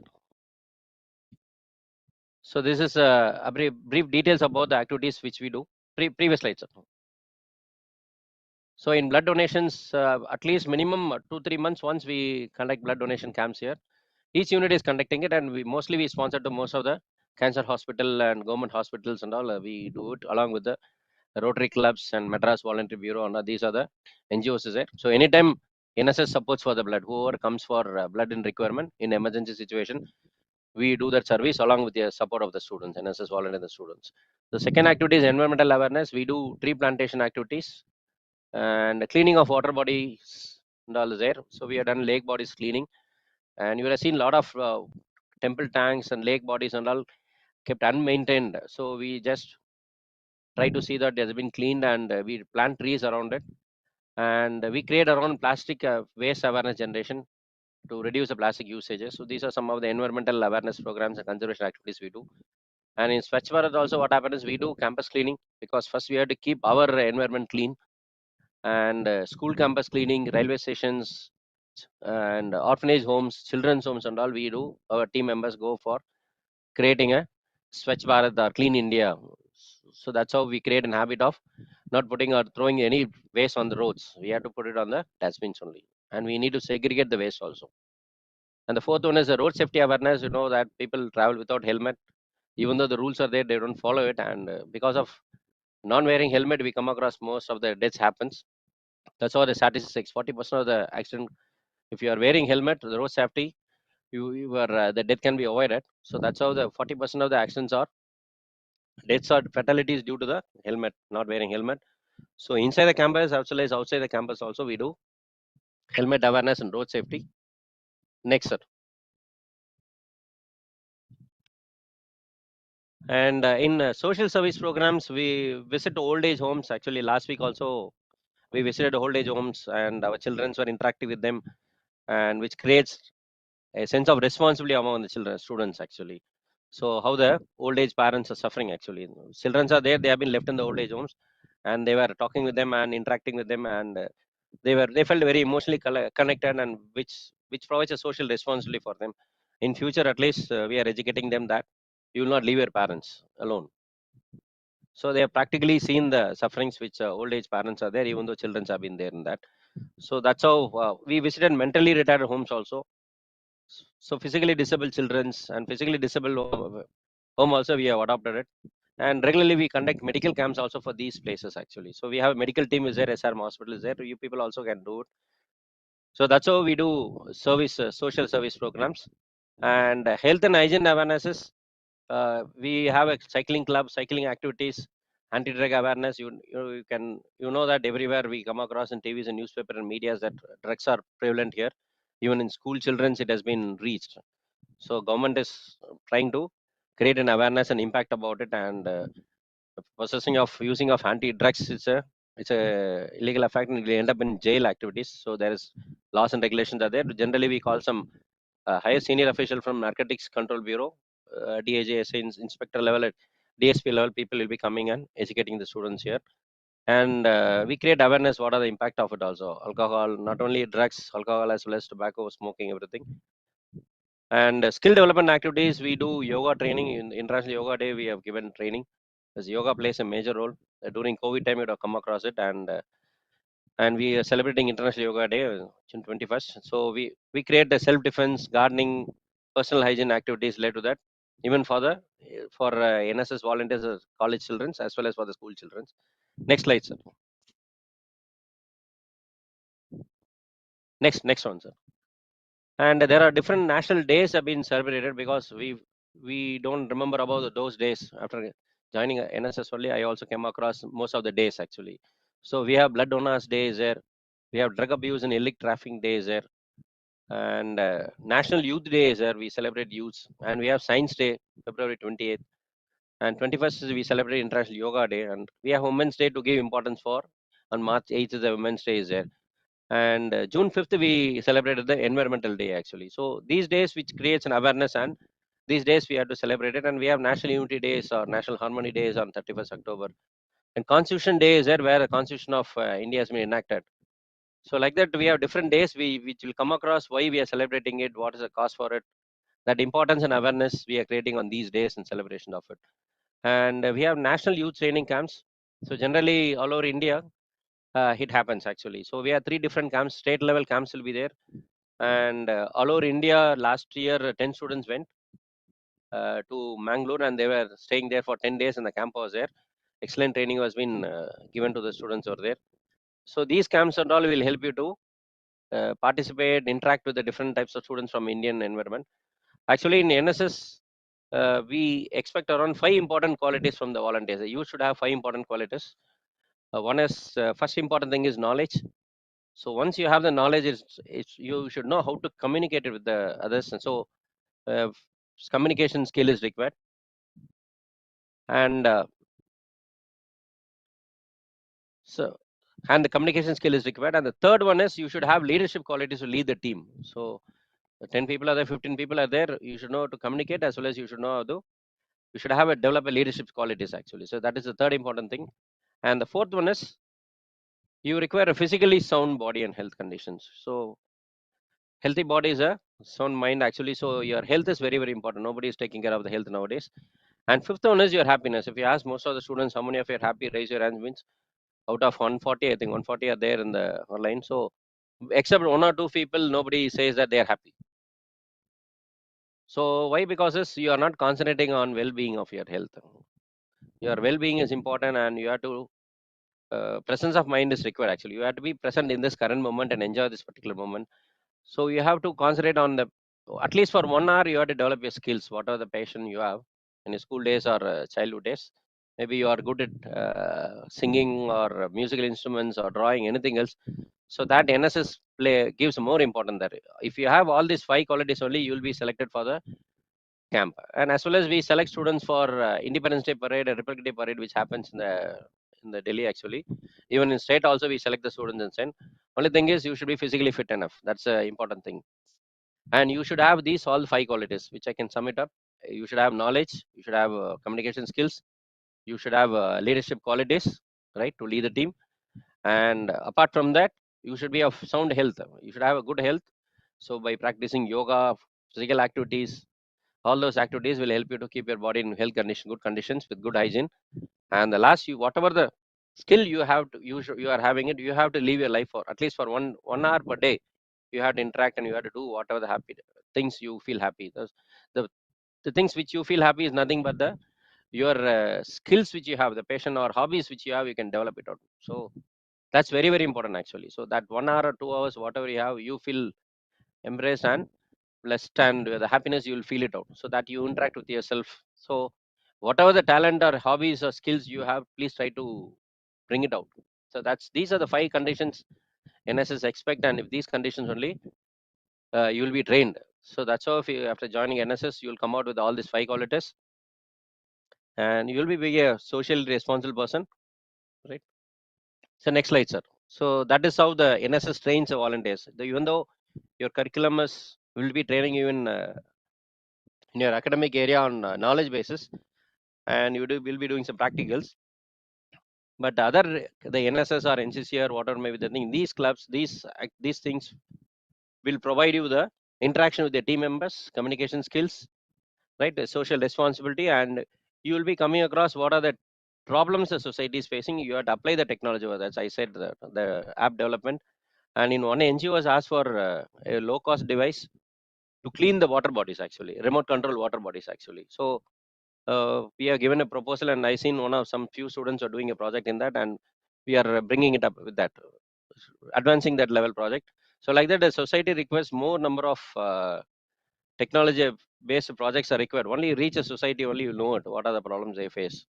So then only you have to apply the technology and develop the product actually. So that's how NSS trains the people, and the whatever the certificates you receive from NSS. And we have been SRM has made a MOU with United Nations Organization for Sustainability, and whatever the activities you do, the certificate will be internationally valid, and anytime the e-code using the QR code, it can be verified. Maybe at the end of the presentation, I have a sample. The certificate is provided. So that's how your certificate is valid. If you go for internationally, it is valid. It's United Nations Organization. We have made a tie-up. SRM has made an MOU with them. So, and if you go for any government jobs also, your certificate, you'll get 5 marks for this, and you have to come for the verification with us only. Actually, there's no certificates. And if you go for any interviews also, you can proudly say that you have been part of the NSS team and you have been contributing to the society-related activities, tree plantations, fetchta, and taking care of parents. So all these additional qualities will provide you a social responsibility and gives an additional mark apart from the other students. Understood. So that's how it'll help you in getting your molding your character in 5 types of characteristics, and it'll help you in getting placed. And at the same time, for government job also, these certificates are more valid. And some of you going for higher studies also, they expect this NSS certificates are required in abroad countries also. And since we have MOU with United Nations organization, so all our activities, everything will be displayed there. It is internationally valid also. So that's how if you take part in NSS activities, these are the benefits you'll be getting it apart from your developing you as a social responsible youth. Next slide, sir. Next slide, sir. So we have planning for getting more awards actually. So we have under NSS we have Red Ribbon Club. So we do n number of activities compared to other units. So in 2013, second year students of SRM they participated Republic Day Parade, and in 2019 we got a Red Ribbon Club award, and we have got voter awareness program award also. Since we have different departments with the huge strengths, so whatever we do, it leads to a uniqueness in FSRM. So in whatever the marathon also they participated in Marina, actually they won the first prize. So that's how we are trying to get more number of awards. So after joining it, so that's our motive actually. Next slide, sir. So this is what the Red Ribbon Club award we got in New Delhi. The NSS SRM ACS got awarded for the Red Ribbon Club is nothing but creates awareness about AIDS and communicable diseases. So we do more number of programs since we have medical teams are there, we have pharmacies there, nursing team is there, and medical college teams are there. They go for community medicine and regularly do conduct camps. We have dental teams also there. Excellent medical teams are there. We have so health awareness led to society. We keep on doing it. So that's how we got this award, and we are striving to get more number of awards actually. Next slide, sir. Next one, sir. So this is our volunteers participate in Tamil Nadu government 1 crore palm tree plantation. They created and world record in that, and we have been part of the team, and we got the award from Tamil Nadu government actually. Next, sir. Next slide, sir. And regularly we do blood donation camps actually. So that also voluntarily we do services for blood donations, and that's what I said. Every 2 months or 3 months we used to conduct it. We call the volunteer organization for sponsoring the blood. So that's how we got award for appreciation for that also in those areas. Next, sir. Next slide, sir. So these are the glimpses from the different units. One is from Tiruchirappalli, one is from Ramapuram, others from KTR campus, and every year we do different units. They do on different days actually. Next slide, sir. So after that we have environmental conservation programs. These are the following slides will show some of the photos which we have done. Next slide, sir. Next slide, sir. Yes, sir. So this is what near Tambar, Kilambakam bus stand, one pond was there near to the temple, and along with the Exnora NGO, we have planted vetiver plantation over there. So to avoid the soil erosion and those things, you can see the children's planting the vetiver samplings. Around 5,000 samplings we have planted along with the 2 more units, 2 more colleges. And that is, these are some of the glimpses where we do tree plantation activities in the pond areas and walking areas. And this is some of the schools we have done the tree plantation, and we did one student, one tree. There was a GO is there, that also we have done it in the academic year 19 and 20. So they have to maintain it, they have to post the pictures actually. So that program also we got award for that. So all the students they posted the photos and we have collected and presented it. You can see some of the photos in schools. We go and visit them and plant trees and educate the children's importance of the trees actually. And this is awareness programs, and you can see the school children's faculties educating about the health and hygiene awareness. And you can see the some of the students in the rally taking part in that. Next slide, sir. They are taking part in the cleanliness drive. Next is the Swachh Bharat Abhiyan. Next, sir. So in this You can see the awareness created. And some of the schools also, we go and paint and maintain the schools neatly and educate the children to maintain the environment neatly. You can see our NSS volunteers uh, painting a school nearby, government school, and we build some restrooms and toilets for children. So the most of schools, they don't have that. So whatever some basic minimum requirement is there, we provide for the government schools actually. So you can see there's this, some of those students are from those from School of Education, and they are cleaning a high secondary school here in this area. So we regularly clean them and educate the children to maintain their campus cleanliness also. This is, you can see the water body areas. This is the Marimlari nearby college. They called us to clean the water body areas. So you can see our management students are cleaning the water bodies areas. And we regularly part in coastal cleaning also. We have a connect with the NGOs, Environmental Foundation of India. Every Saturday and Sunday, they have a program in cleaning the lakes and water bodies and sea. So whoever is possible, they'll try to join. So that's how we, after joining it, what will happen is you will not throw the papers or dustbin waste everything on the roads, because you know the difficulties in cleaning it. So we'll find out a dustbin to dispose it out, and at the same time we need to segregate the waste also. So those are the self awareness. First we'll be creating it. Once you do take part in these activities, then you know the impacts, how it is creating it, then automatically you will educate others and you will also get improved out in maintaining the social responsibilities. Next slide, sir. And this is inside the campus also, we do cleaning activities, because you've seen that students, whatever they consume it, they just throw it wherever they are in the classroom as well as in the portico surrounding environment areas. And so that also we create awareness, and they'll know that just like they're disposing the waste, how the cleaning happens, and that self awareness we create regularly, monthly once or 2 months once.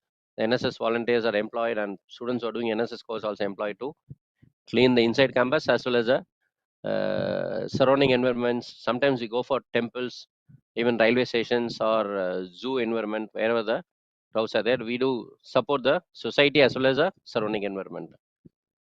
Next. Next slide, sir. And of course, you have seen that the students nowadays, they travel without helmet, they travel in tribbles, no proper license will be there. They don't follow traffic rules. So these types of awareness we create. So without helmet awareness is being created, and importance of not wearing helmet also we create. And we support the traffic people in the main city environment. Vadapalli campuses do that. They are supporting the traffic people there in the main city environment actually. Next slide, sir. So you can see the road safety awareness people are creating it. The rally has been taken by Ramapuram campus, and this is a nursing team. They are creating awareness, because most of the time they don't use over steps over here, so they jump the barricades which is there. So we create a safety awareness, and we ask them to follow safety rules, because your life is very, very important. So we need to follow it. And the first slide indicates about the helmet rally. We wear helmet in the bikes, and we create an importance of helmet actually. Next slide, sir. Next slide. So this is how the Ramapuram Vadapalli campus, they take part supporting the traffic people in helping the traffic police over there, and they take part in assisting them in controlling the traffic. And you can see the training being given by traffic people, and they support them in the maintaining the road safety and signal awareness, everything.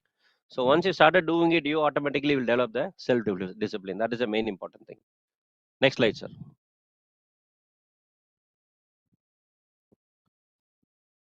Next slide, sir.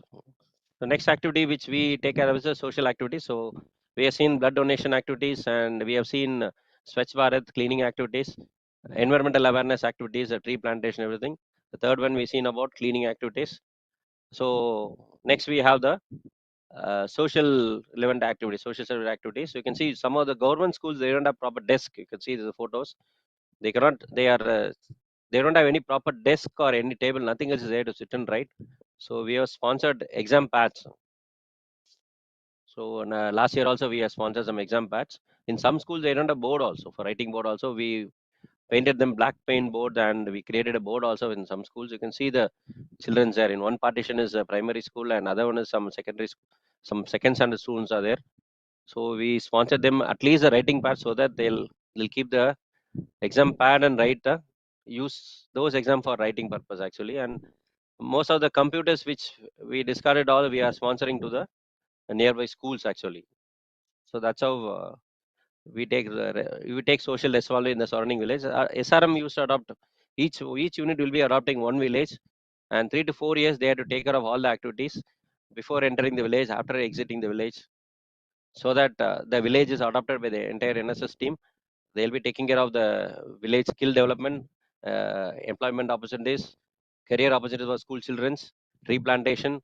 So like that, we have to entirely take care of the a particular village and develop that village people who are there, creating a health hygienic medical camps and so many government facilities options, everything completely that NSS unit has to adopt that village and develop that village actually. So that's how the village adoption program is there actually. And we join with UBA Unnat Bharat Abhiyan also has adopted villages. So totally around in and around 25 villages we adopted. Management also supporting us. So they ask whatever is required for the villages, they are giving it. Next slide, sir. Next slide, sir. And this is children. We used to mentally retarded children. They are previous slide, sir. Previous slide. So this is how you can see the children are helping in the kitchen activities. One boy is cleaning. You can see it. He's a computer science student actually. So without hesitation, he started cleaning the campus for them, and they are mentally retarded girl children actually. Around 25 children were there from here, around 50 kilometers, and they have to fed. They cannot. They don't know how to eat the food also. That is their situation. Some children, you can see the first girl. She's under medication actually. That's how it's very pathetic situation, and the students very commercially got connected and they started helping in the kitchen. We sponsored food for them.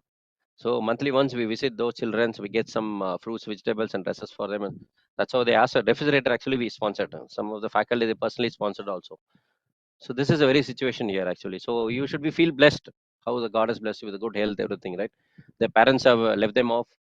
Some for some children's parents are not there. No, they don't have parents also. They cannot express their own feelings. Some are crying, some are laughing. So that's a situation very pathetic over there. Next slide, sir. Next slide, sir. And we in time we used to distribute some notebook and stationery to the slum children, the city environment, and for orphanage children during summertime we sponsor some indoor games items. And for village children's, we used to educate them related to yoga, everything and all. Teach them yoga for 10 days, 1 week program. Nearby villages, we do that. So we have distributed stationaries in one nearby school where the children are affected. Parents are affected with leprosy actually. So around 150 children are there. They stay there and they study. It's a free education provided by a trust actually. So we used to regularly go them and we provide them stationaries and skill enhancement like computer skills, English language speaking skill, career development options. Like that, we generally go there because it's an unaided, non-supported government, non-supported by government. It's run by a private trust. They don't have any collect fees also. That is a situation of that school. So that school also we visit regularly from here. So you can see we distribute around stationaries, notebook and pencils for them actually. Next slide, sir. Next one, sir. And this is one program done by Vadapalli branch NSS unit. Previous slide, sir. So it's a music therapy for the cancer affected students, along with an musical therapies. So our students, so most of the colleges are in the team that regularly weekly once we get an opportunities for music therapy for cancer patients. So they go there and they play some music, helped as a volunteers for the cancer patient in cancer hospital. Because if you go for chemotherapy and all, the body will be under very high irritation condition. I have seen the cancer patient because my father was also affected with cancer actually. So it's very a deadly disease, right? So if you play some music therapy, something else, they feel some soothing effect. The pain will get reduced. That's how our volunteers they participate weekly. Once they go some volunteers, so they take support from the volunteers and they assist in those things. Next one. Sir. So this is also an excellent program. Regularly they visit the volunteers visit the patients and they feel the. So you can see that cancer causes 20% of all the deaths every year. Around 8 lakh new cases are detected and 5.5 lakhs patients die in our country. So that's the statistics because of our very poor health condition, very poor habits, pesticides, food, right? So we whatever the previous days our forefathers were having as a food was was a medicine actually. Now, whatever the food which we are consuming is nothing but a poison now. So that is the situation. That's why we have diabetes. We are world number 2, and cancer is gradually number of patients who have got affected cancer is gradually increasing. Last month also, I came across a student. He was selling 3 of his friends got died suddenly because of cancer actually. So why? Mainly because is we don't bother about our well-being. That is your health condition and the food habits which we have. Next, sir. Next slide. And this is how we create health awareness among them. Ill effects of tobacco, right? So your body is highly important. First, you have to take care of your body. Then you will be happy. Then you can make others happy. That's how the concept is. We take oaths on health awareness days. Rallies and awareness have been conducted to take care of your health.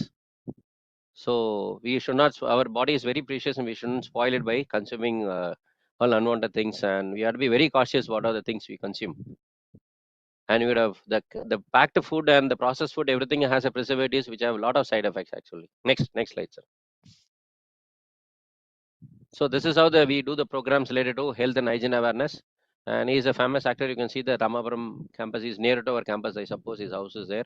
So he was participated in the drug awareness rally, and around 400 students participated to not use drug because it is prevailing there. So that's how the highlight is there. Next slide, sir.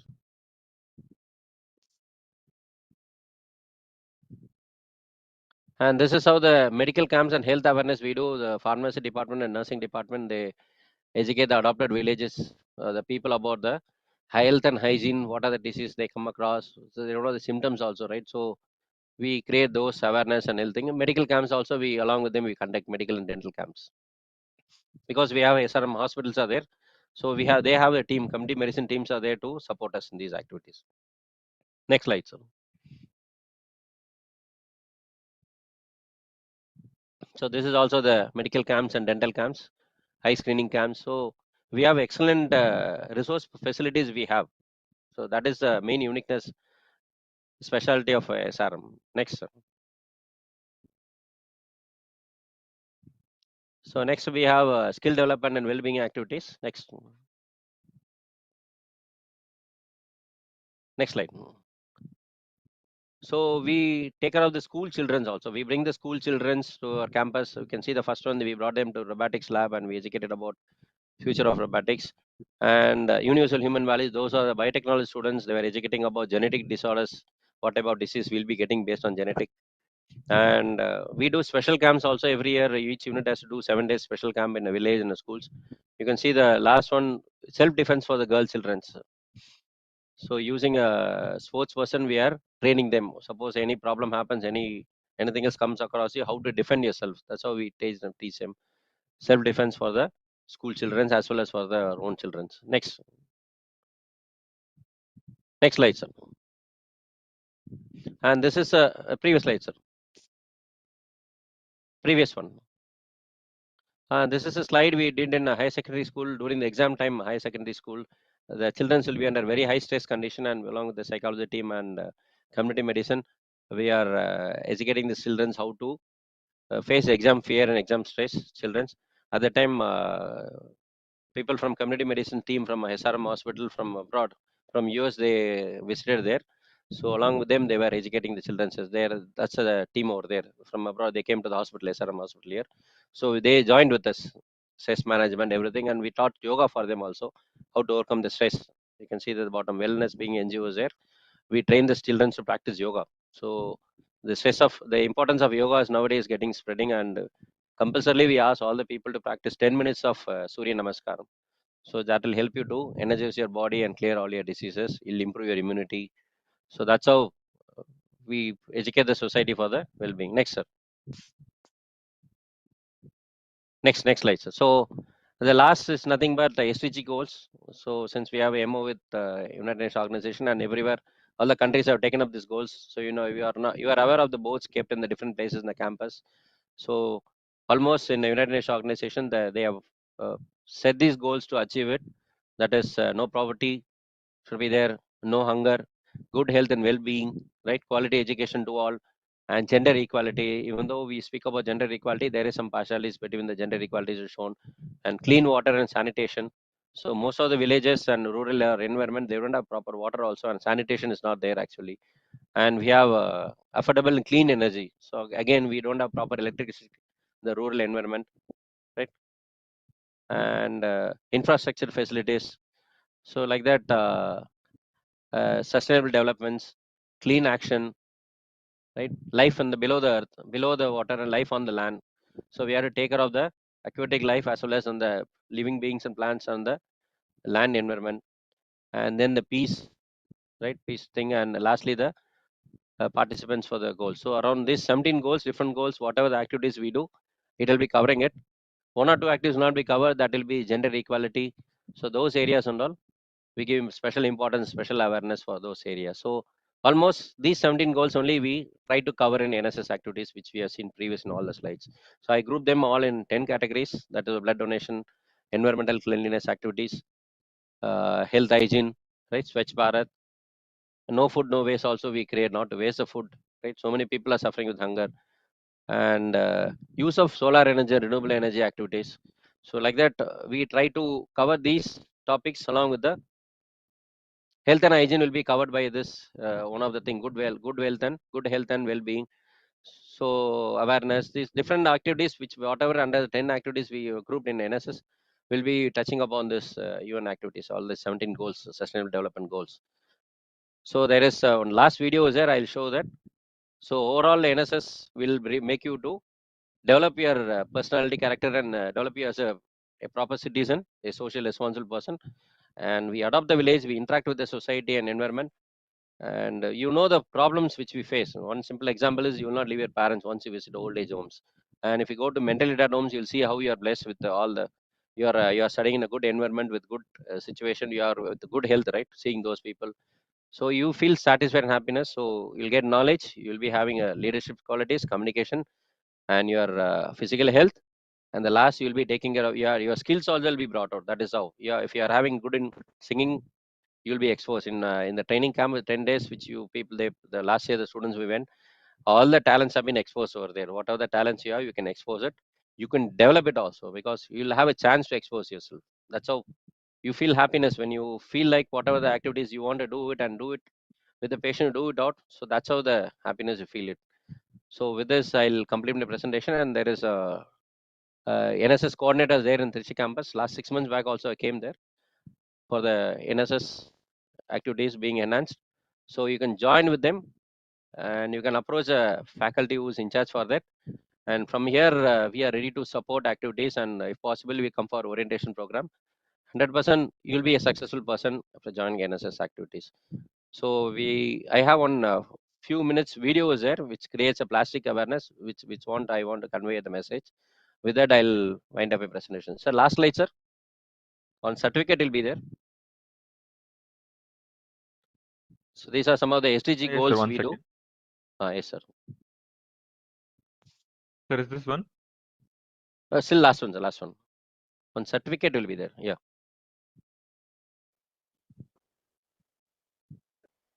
No, Okay, that okay, is okay. a Okay, video, okay. sir, actually. Yeah.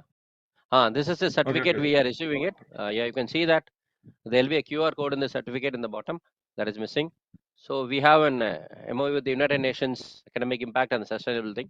So that's how our SRM NSS unit certificates will be internationally valid also, with the QR code, everything. So I'll show on videos there, which creates a plastic awareness. With this, I'll try to wind up my presentation. You can see the video now. Sir, can you display the video? Or either you can click the YouTube link if possible. Yes, sir. We can display the video. I have shared the video also, downloaded video to it. So just a 5 minutes video regarding plastic, how does the plastic affects the environment. So we are creating this, and if you are interested in developing short films, creating awareness videos, you are most welcome actually. So it's a need of the hour actually. Today morning also, there was a video shared by the packed food items. How does it affects everything? If possible, I'll share it, and you also, I'll ask the coordinator to share with you all. So like that, if you're interested in taking awareness videos, also 5 minutes videos or 3 minutes videos, you can do it. So NSS gives the option to that. Some people will be interested in photographic, right? So one video, just a 1 minute video, I came across. Still, it is in my mind. So when your forefathers are there, they're drinking water from the lake. and your fathers were drinking water from the well, right? Now what is that? Our fathers are drinking water from the tap. Now what you are doing? You are drinking water in the water bottles now. What about future generation?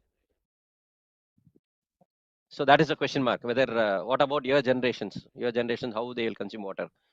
From lake it started, then it went well, then it came to tap, right? Now we are drinking the water in the water bottles. What about the generation, future generation? So that's how this a simple message it was there. So like that, if you're interested also, there is an opportunity to develop some awareness videos. Sir, you can play the videos, sir, actually.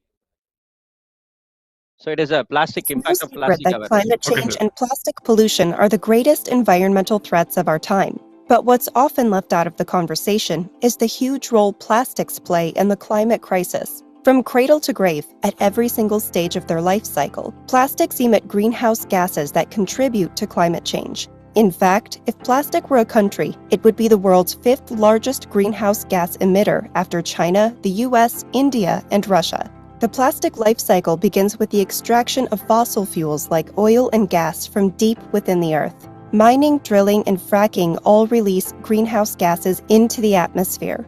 Fracking releases especially large amounts of methane, a dangerously potent greenhouse gas that's 28 times more effective at trapping heat than carbon dioxide. Extracted fossil fuels are then transported to cracking plants and refineries, where ethane and propane are extracted and chemically broken down into ethylene and propylene, the building blocks for plastic production. Ethylene and propylene polymers are chemically modified to produce one of 7 plastic resins. Chemical additives are then used to enhance and suppress different characteristics that give plastic such a dizzying array of uses. Plastic resins are then heated, pressurized, and cooled to make nurdles, which are the pre-production plastic pellets that manufacturers shape and mold into usable products. Refining, polymerization, and plasticization are all extremely energy-intensive processes that emit over 2 million tons of carbon dioxide into Earth's atmosphere every year. Once manufactured, plastic products and packaging are shipped by plane, train, boat, and truck to consumers and retailers all around the world, releasing even more greenhouse gases as they go. When plastic products reach the end of their useful life, sometimes just minutes after they're purchased, they're disposed of in a variety of ways. And just about every method of plastic waste management releases carbon dioxide and other greenhouse gases into the atmosphere. In landfills, plastic waste emits methane. When it's incinerated, plastic emits greenhouse gases like carbon dioxide and nitrogen oxides into the atmosphere. Recycling reduces emissions by about 50%, but it still releases greenhouse gases that contribute to climate change. Even worse, most people aren't aware that plastics are not infinitely recyclable, so they tend to consume more recyclable plastic resins like PET and HDPE. Eventually, even these plastics make their way into landfills and incinerators. When plastic enters the environment as a pollutant, it doesn't biodegrade or break down into its raw components, like a leaf becomes soil. Instead, it's exposed to UV rays and natural forces like wind, rain, and waves that make it weak and brittle. As plastic breaks apart into tiny fragments called microplastics, it releases greenhouse gases like methane and ethylene.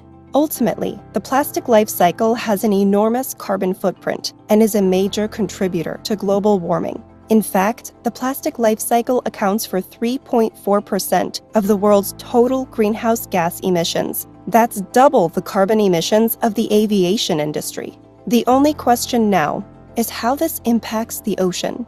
The ocean is the world's largest carbon sink, absorbing 25% of all greenhouse gas emissions and about 90% of the heat they produce. The ocean has effectively protected us from the worst impacts of climate change. But plastic production is expected to triple by 2050 in the US alone, which means greenhouse gas emissions associated with the plastic life cycle will rise to unprecedented levels. And our oceans are taking the heat, literally. In fact, the top 700 meters of the ocean have warmed by 0.4 degrees Fahrenheit since 1969. As the ocean warms, it becomes less and less capable of absorbing carbon dioxide because CO2 is more soluble in cold water. With less CO2 absorbed by the ocean, more of this heat-trapping greenhouse gas would stay in our atmosphere, and that would accelerate climate change. Rising ocean temperatures are already causing coral reefs to bleach and die off. These ecosystems support 25% of all marine life, including seafood species consumed by humans, and are absolutely vital to global food security. Rising ocean temperatures also disrupt natural behaviors like migration, reproduction, feeding, and even metabolism, all of which can wreak havoc on the marine food chain that millions of people depend on. Melting ice sheets and glaciers cause sea levels to rise, which is a direct threat to people living in coastal communities and on low-lying islands. Habitat loss from sea level rise can also have a devastating impact on species who rely on very specific territories to survive. Climate change also leads to more frequent and severe weather events like heat waves, droughts, floods, and storms. Higher than average sea levels can lead to more devastating storm surges and flooding that can take lives and cripple local economies. Hurricanes, cyclones, and typhoons are fueled by seasonally warmer ocean temperatures. However, rising ocean temperatures can cause them to become more intense and happen more frequently, causing more devastation with less time for recovery between storms. These climate-related disasters can have catastrophic consequences and are a top driver of humanitarian need and human suffering, especially in the world's poorest countries. But climate change isn't just warming our oceans, it's also making them more acidic. When carbon dioxide dissolves in seawater, it reacts with water molecules to form carbonic acid. This chemical reaction threatens the fundamental chemical balance of the ocean from pole to pole. Ocean acidification contributes to coral bleaching and can have a significant impact on keystone species like clams, oysters, and mussels by reducing the availability of the carbonate ions that they need to build their shells. Some studies suggest that ocean acidification can cause declines in the population of phytoplankton, which are the foundation of the marine food chain. It can also lead to disruptive and harmful algal blooms that interfere with ocean-based industries like tourism and fishing. Ocean acidification can even cause physiological distress in some marine species, making it more difficult for them to find food, avoid predators, and fight diseases. The impacts of climate change will only get worse faster as more greenhouse gases are released into the atmosphere. To mitigate the impact of plastics on our environment and climate, we must reduce our use of single-use plastics, recycle more effectively, and, most importantly, we must transition to the circular economy, a regenerative economic system designed to minimize waste, maximize resource efficiency, and promote sustainability by designing products, processes, and business models that make it possible for brands to use their resources in a continuous loop without degradation or loss of value. Yes, sir. Thank you, sir. You can stop the video. So we have finally come to the end of the session. And you would have seen about the Wayanad case, right? A lot of landslide has happened because that is mainly because of the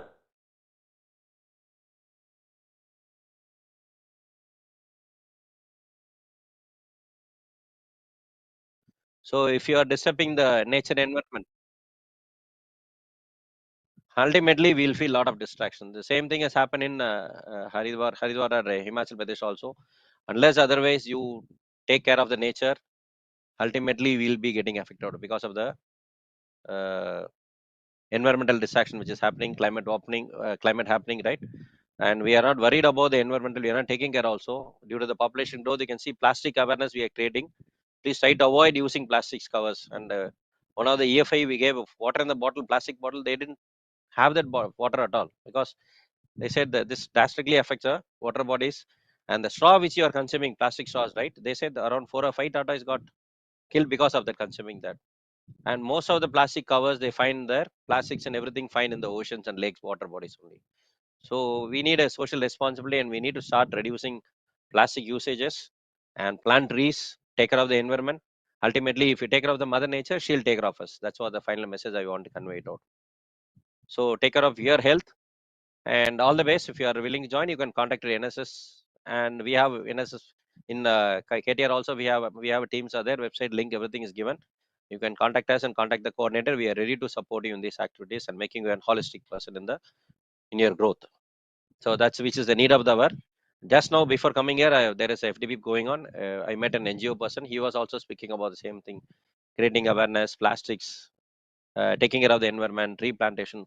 So that's how a social responsibility is required in each and every individual. Otherwise, future is going to be a very drastic situation. Global warming and plastics, and you would have seen in the plastic used for packing of food, very hot sambas or idlis, water, maybe the thing, or coffee or tea. If you pour it out, certainly it undergoes some chemical reaction, and it will totally affect your health. I came across a person who was consuming for past 6 months, and his health got affected because of this. So whoever is consuming, or if you are purchasing food or anything outside, take your own vessels. Don't try to get it in a plastic covers. If they are pouring it in a hot condition, certainly your health is going to affect it out. And there is a statistic says that 0.5% of certain amount of plastic is there in the blood, because it enters the lake, micro level plastics, and comes to the food chain through the fish's bodies, it consumes, and plastic reaches the human health also. So that's how even your clothes which you are wearing is nothing but is having a plastic. Nylon is there in that. We dispose it improper way, and that's how the thing is. So we need to be a socially responsible person. Do not waste food, water, air, and protect the environment. Be a social responsible person, and 100% I can guarantee that the nature will take care of your health and well-being. So that's how you have to, in return, you have to take care of the nature which you are living in the environment which you are there. So you can refer SRMSC NSS website is there, links, everything is there. Activities also we are posting it, and you can contact who's a NSS coordinator in Trichy campus. If possible, we'll also try to visit and we'll interact with you. Thank you so much for providing opportunities. I hope my presentation was useful for you people actually. Thank you, sir. Thank you so much. Hello. Thank you, sir. We'll Yes. end with the formal vote of thanks. Yes, sir. You can share them the NSS coordinator in the campuses so that they can approach them. Okay, sir. Sure, sir. Yeah. We'll do that. Ask them to provide feedback. Anything else is the thing is there, I can improve myself in the presentation, whether it was boring or interesting or something else, because around for all the campuses, all the campus colleges, I'm doing it actually. Agriculture is there, management is there. So any feedback is there, whether it's plus or minus, you can share it. Any questions also you can ask, or you can chat it. I can reply it. In future time also, you can Sure, sir. refer my mail ID is there. You can text mail also is there. You can contact us that area. So the chat is open right now. If, students, you have any doubts or if you have any feedback, you can share it directly with sir.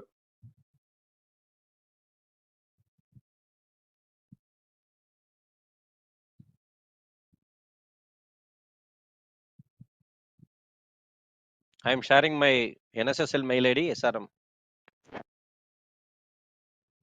It is nssl@srmsc.edu.in. You can refer the website also. Anything, anytime, anything, you can contact us. We are ready to help you out.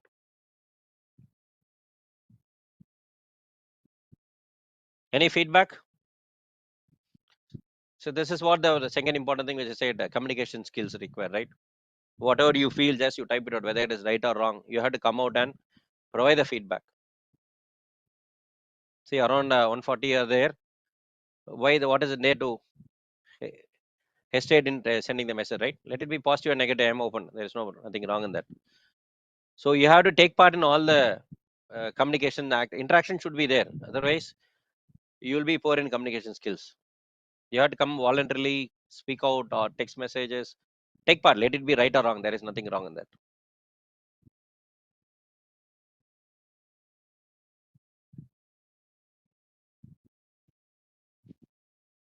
Okay, sir. There is no message at all. Let them contact through my mail. You can go for a vote of thanks and we can wind up the session, sir. Okay, sir. Sure, sir. I feel honored and privileged to get the opportunity to propose a vote of thanks. On this special occasion, first of all, I would like to thank our chief guest, Dr. T. Lakshmanan, for readily accepting our invitation and gracing the occasion with his presence. I am sure your input would have motivated the students to start working towards their goal. Thank you, sir. I take this opportunity to thank our management and faculty for the constant support and guidance they provide the students. On behalf of our institution, I extend a warm gratitude to everyone. Thank you.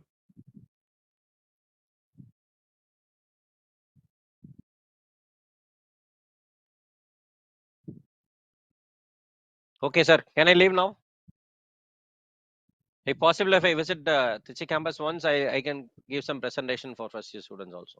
Okay, Directly sir. also Sure, we sir. can meet. Yes. Thank you very much. I leave now. Thank you very much. Yes, sir. Yes, sir. Sure.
Students, feedback link has been posted in the chat box and it is mandatory to fill the feedback form.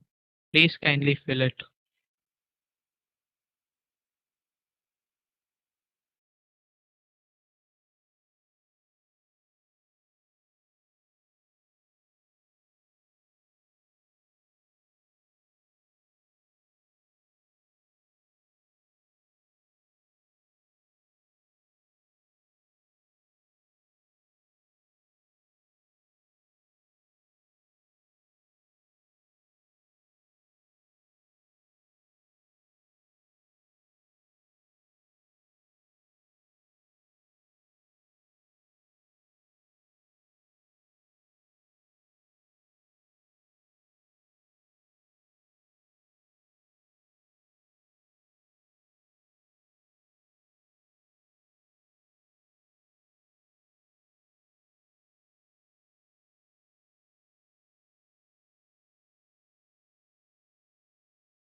Sir, may we start the session with the formal introduction? Yeah. Good afternoon, everyone. It's a great pleasure to welcome you all. Today, we are honored to have Dr. K. Gunasekaran, the Controller of Examinations at SRM Institute of Science and Technology, Kattangulattur with us. Dr. Gunasekaran is a distinguished academic with a ME in Structural Engineering and a PhD in Concrete Technology. With 26 years of experience, his expertise spans material and structural concrete technology, lightweight concrete, coconut shell concrete, and fiber reinforced concrete.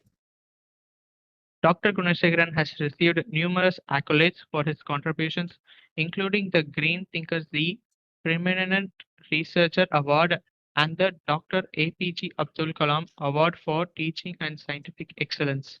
His dedication to research and education is evident from his numerous certificates and appreciation and recognition for his work in sustainable concrete and construction material. Today, Dr. Gunasekaran will share his insights on university examinations, and his expertise and achievements make him an ideal person to address this crucial topic.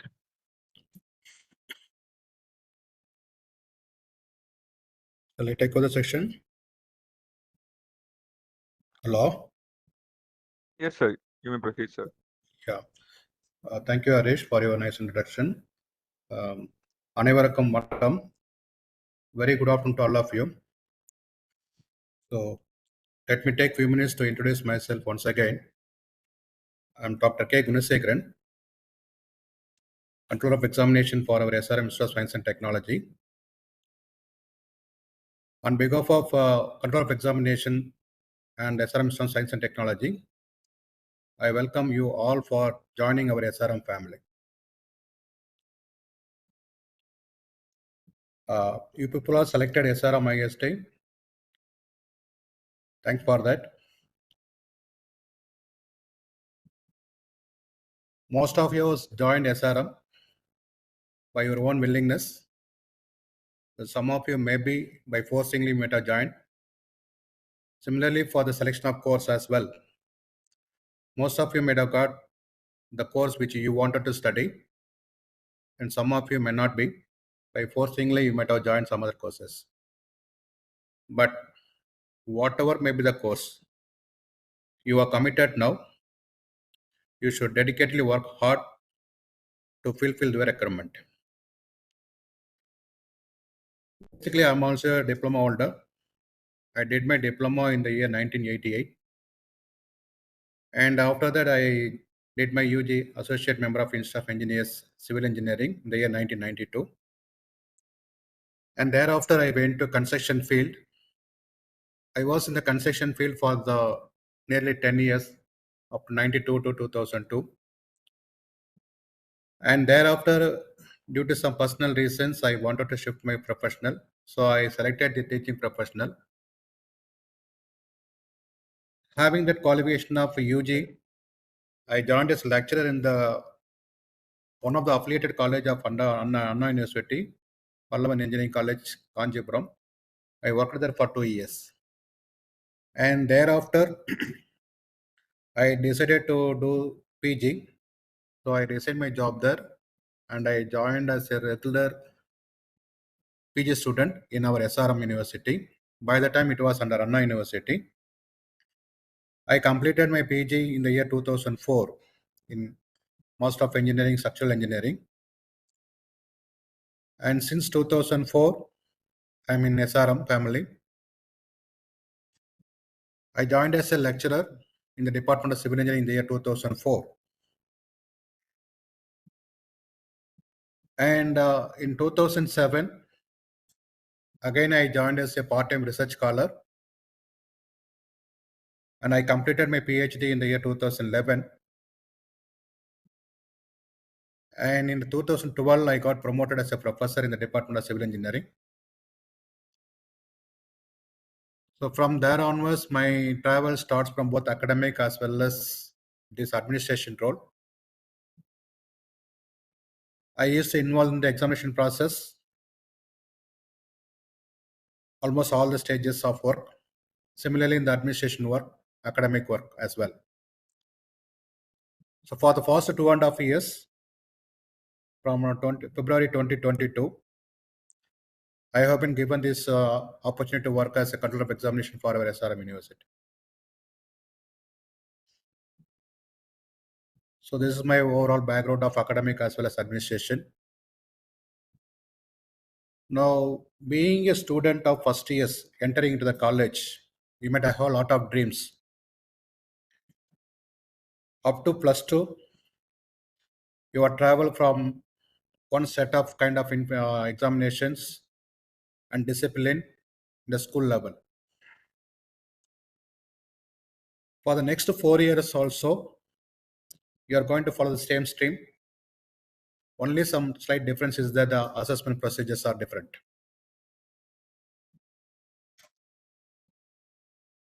Here, since from first semester to last semester, you should know our examination process as well as in the academic process.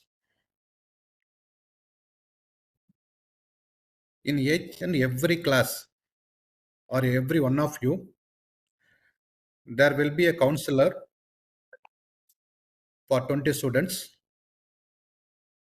and for every 60 students, there is a faculty advisor. Whatever issues you are facing it, or whatever challenges you are facing it, you can represent to your either counselor or faculty advisor to get resolution for that. In the department, whatever may the department, every semester beginning, there will be a course committee. There are some courses are there. See, after my brief introduction or brief talking about this examination process, I will share the PPT so that whatever discussion I'm going to share with you, you can have a view of that slide, in that slide, about whatever discussion I'm going to talk with you now. So in the beginning of every semester, there will be a course committee. Every semester, there are some listed courses are there. That is called curriculum and syllabus. First semester, what are the courses you are going to study? Second semester, what are the courses you are going to study? Likewise, for each and every semester, there are defined course lists are there. In that list, there are core subjects, that is mandatory subjects are there. And some of the elective subject, department elective subject, they used to call it a professional elective subjects. So based on your interest in the particular domain, you need to take some of the department elective subject, that is called professional elective subjects. Similarly, based on your interest in the other discipline, that is not only from engineering, if you want to take any basics from law or basics from agri or basics from medicine, there are some courses are there. We used to call it as a open elective subjects. That also based on your domain interest, you may take some of the open elective subjects. Likewise, for all the 8 semesters are well defined. Those lists are there in the curriculum, and you also have the regulation. Currently, you are going to follow for your batch of students 2021 regulations. Before that, we had a 2018 regulation, 2015 regulation, 2013 regulation, 2007 regulation, and 2003 regulation. So as a student of college, institution level, you must understand what is the regulation and curriculum. Regulation is says about starting from eligibility getting award of degree. Eligibility in the sense getting admission and then finally getting degree. What all the criteria you should fulfill? What are the conditions you have to follow? Like attendance percentage, credits, and then getting classification of degree. All the things will be there in the regulation.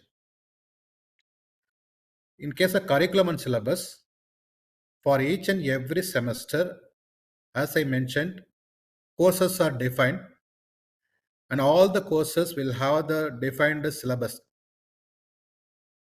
and the assessment procedure. So that will be there for each and every courses for all the semesters. So this is the difference between regulation and curriculum. For your entire 4 years of duration, the regulation and curriculum remain same. Regulation 2021. Curriculum is also already defined. But if there is a need of any changes in the curriculum, because of the expectation from the industry or the society, it is possible to revise the curriculum in between the program without affecting the batch of the students. But regulation cannot be changed. So please try to understand the regulation and curriculum. If you have any issues, please go through the regulations. If regulation permits, you can avail of that. If regulation doesn't support for your issue, then you cannot do it. You cannot claim for that also. So every student must understand what is the regulation for your batch and what is the curriculum for entire all the duration. And some of the course programs are there, integrated program, MTech integrated for 5 years courses. So whatever may be the semester, whatever may be the courses, in the beginning of every semester, there will be a course coordination meeting.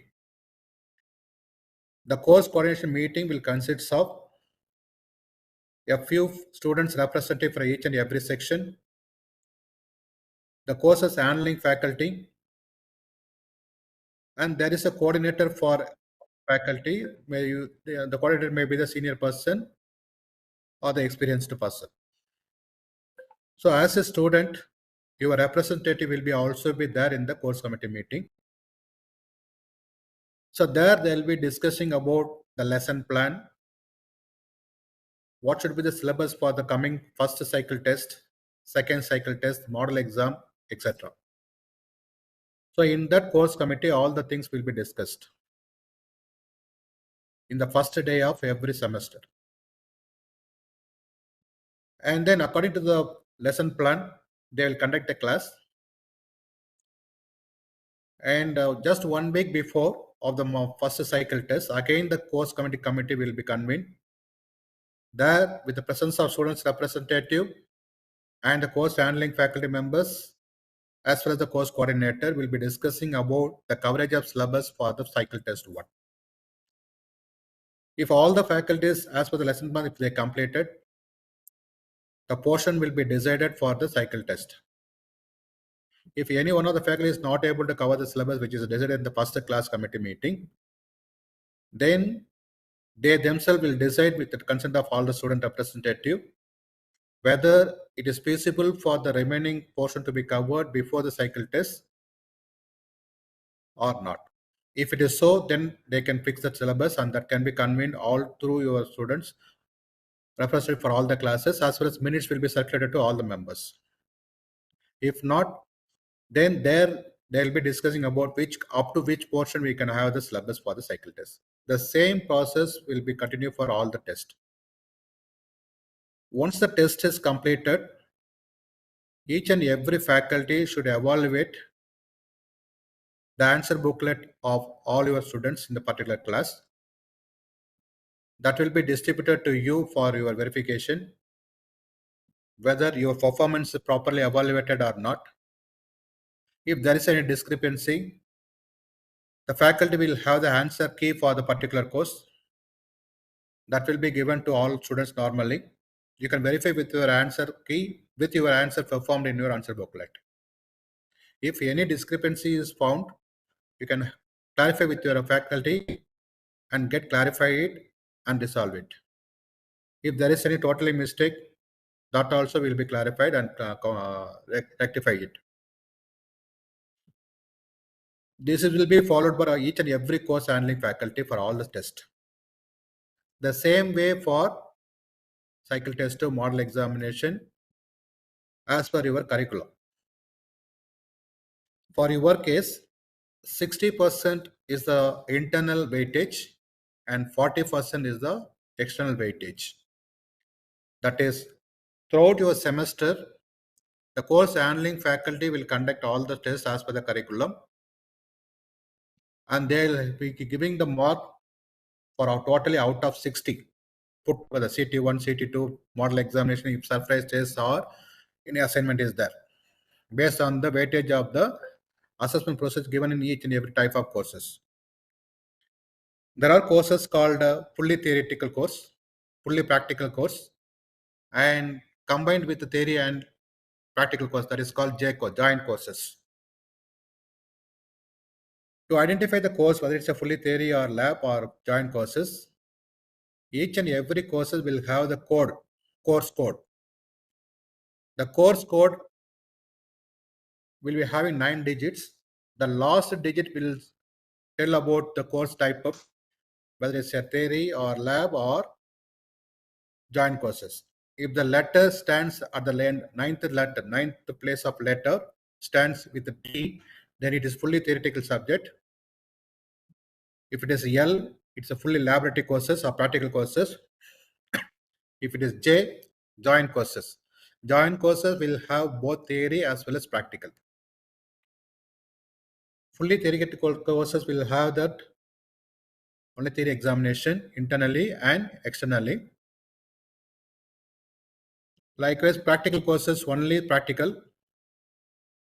It is completely covered by your course handling factor 100%. But in case of joint courses, there are some theoretical component, practical component. Weightage is there as per the course curriculum. It differs course to course. In joint courses, you must be very careful. You must appear for both theory as well as laboratory courses. If you do not appear for any one component of joint courses, then it will be treated as a absent. So be careful. Some people used to miss that one part of the joint course. They might have appeared for theoretical examination. They might have absent for practical component.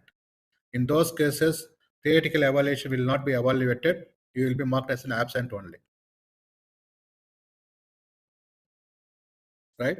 So these are the 3 different types of courses are there in your 2021 regulations. 60% for all the courses, it is fully with the course handling faculty.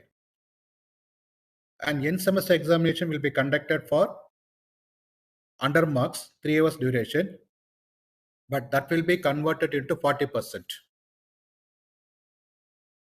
So out of 60 and out of 40, you have to score the mark. Put together to clear the subject, 50 mark is the pass mark, minimum pass mark. Suppose if you are internal itself, if you are scoring it 58 marks out of 60, then for end semester, just appearing and getting some low mark also, you will get the pass because already you have got the 58 marks. So scoring your marks is very easy for your 2021 regulation. 60 marks is there in the course handling faculty. If you systematically follow each and every classes, whatever instruction, whatever direction they are giving for each and every courses handling faculty, if you have followed properly, definitely you will get high grade in the particular course. Always you think about yourself and your parents' dreams. Right? Once you enter the college, there may be a chance of diverting your attitude. By the time, please think about your parents' dreams. And what is the dreams? The basic requirements is getting degree with a high CGPA and also getting placement. Having a high CGPA is not only the only criteria. You should face the interview during your placement part in a very confident manner. So if you have any unique extracurricular activities, That also you try to improve in this 4 years of duration or 5 years of duration in addition to academic activities. It does not mean that if you score 9.5 CGPA, you will get the placement. That is not so. It's very competitive well. The recruiter will look into your CGPA minimum as well as your attitude at the time of interview. Maybe it's 5 or 10 minutes. Because they expect that whether these particular students will have the capability to track them into our requirement for the professional period of 6 months or 1 year. If that impression if we create during the interview, definitely will get the placement. The placement is not only because of ICG. So parallelly, you must develop your attitude, confident, boldness, uniqueness in your potential. In SRM, we have two different tracks. One is for technical enhancement and another one is for cultural events. We have the two track. Director of Students Affairs also that I hope they might have also addressed. In academically, if you want skill developed, there is a technical fest called Arush. And in cultural point of view, there is a cultural fest called Milan. These two are the mega event in SRM every year. You can participate and show your uniqueness, whatever may be, whether it's a technical or a cultural. So during this course of 4 years, try to fulfill the basic requirements of your academic career and then parents and dreams.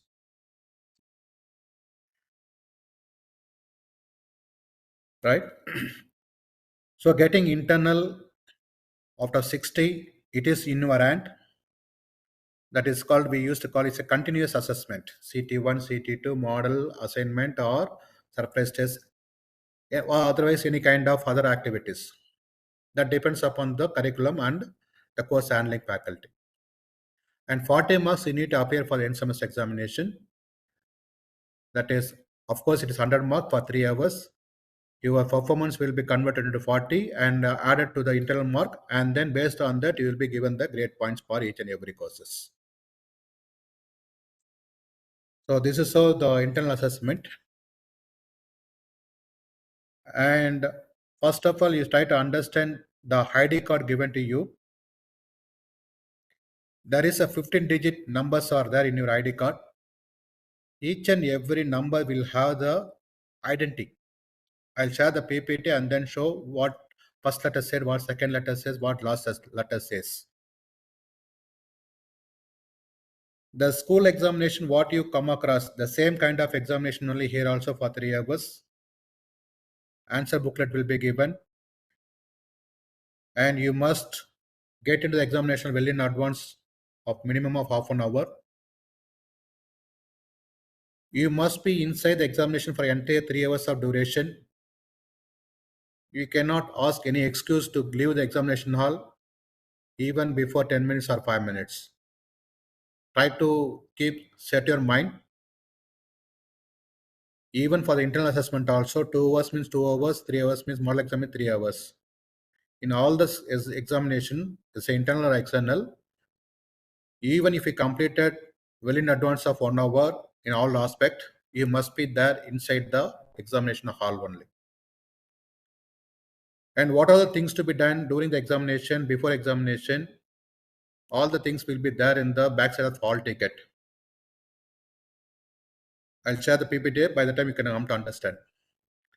And don't try to involve any kind of malpractice. That is important now. We have different nature of malpractice and punishment. All the instruction will be given properly to you, even in the internal assessment itself. You should not carry a mobile phone, any electronic gadgets. You should check your pocket and check your body of the car, any parts of paper you have with you. And even in your sitting place also, you should thoroughly check. If you found any piece of paper, take it and then hand over to the hall superintendent or keep it away. Don't try to involve any malpractice. If you involve malpractice, you will be punished. If you involve malpractice second time, you will be debarred for 3 years. I'm not threatening you. That fact actually happening in our university, I'm telling you. So involving malpractice second times or twice, immediately you will be debarred for 3 years. So don't try to involve any kind of malpractice. Even if you do, you should not turn left to right or right to left. For those 3 hours of duration or 1.5 years of duration in the internal exam also, see your paper and see the question paper, write it and finish it in all aspect, and then keep quiet for that collection of paper till by the Al Superintendent. Also some of the example in the slides. If you have any clarification, you can ask me. At the end, I will tell you my email ID to send your queries and all.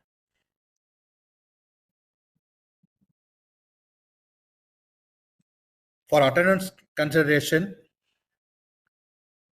everyone should expect 100%, but as per your regulation, to get eligibility for appearing examination for each and every courses, you should have 75% attendance.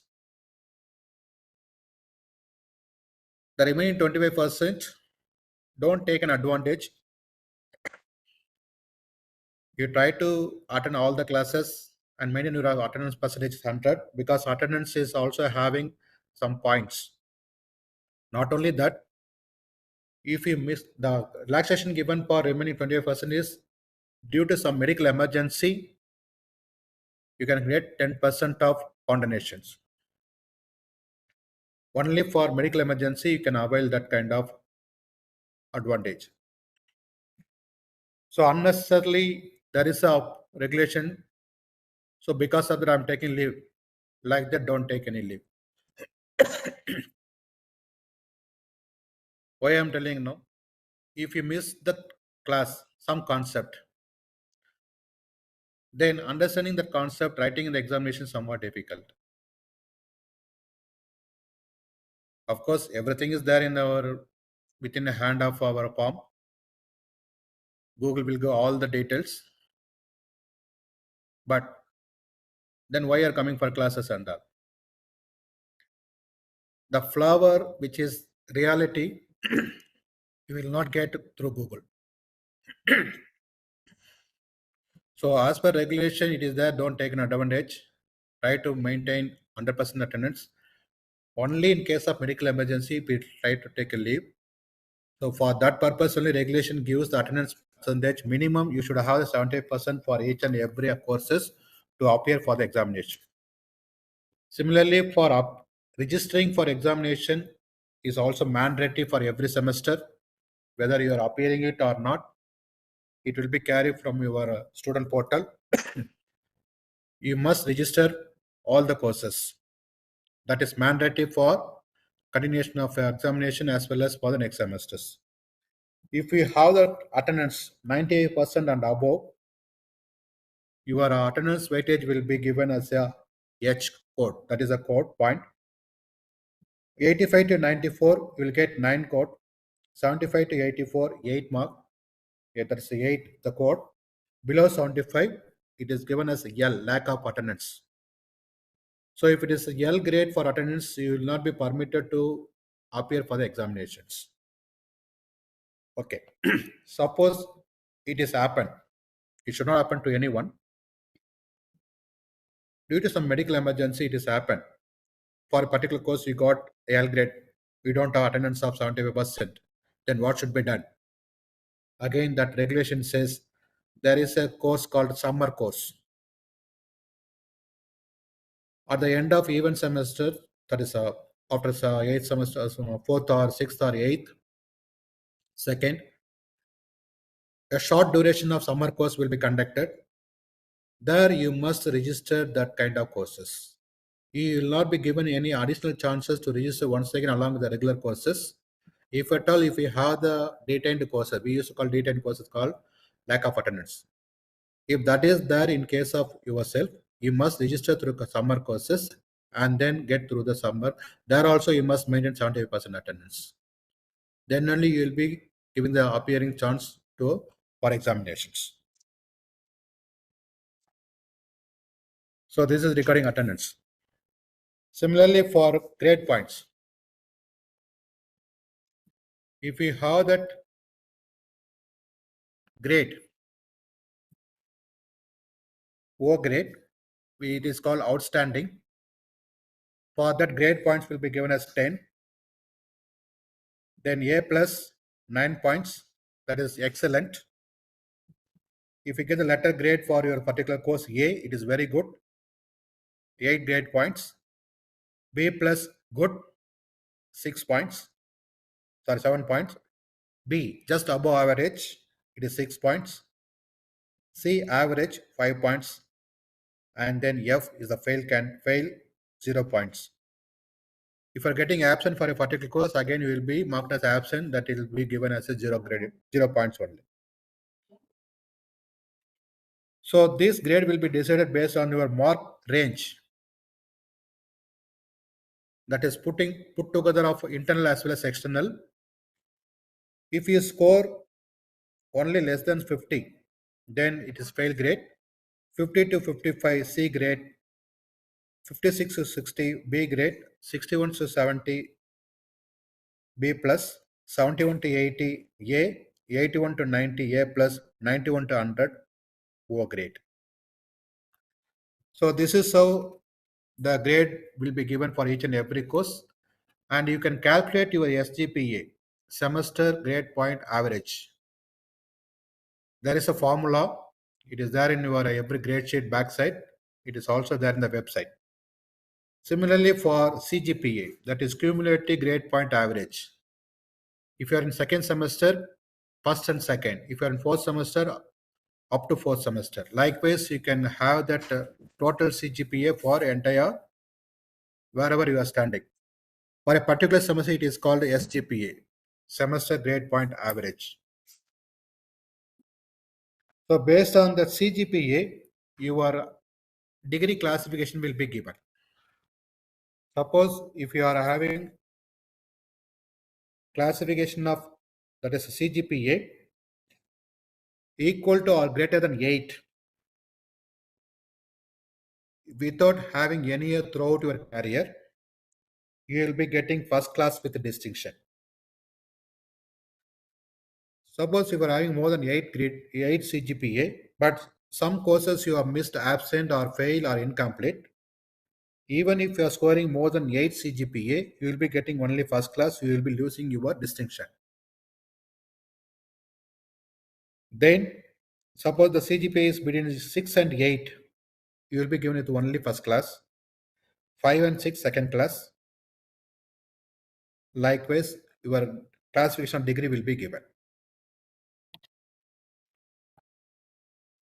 Okay. And in your regulation, you have the exit option. Suppose if you want to exit this within 3 years, then you will be given it a diploma, provided you should have some grade points, credit points.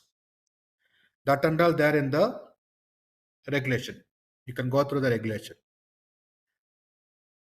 Similarly, suppose if you are admitted in MTech integrated 5 years program, in the 4th year if you want to go out, exit, again there is a provision for that, provided there should be a condition. If you fulfill that, you can exit at the end of 4th year if you want, if you are admitted in the MTech integrated 5 years courses. So that kind of conditions are there in your regulations. This kind of options are not there in the previous regulation. That is the difference. So everyone try to understand what is regulation once again. So with this, I'll just share the PPT, and there I can discuss some important points. Then I can wind up the session. Now let me share the PPT.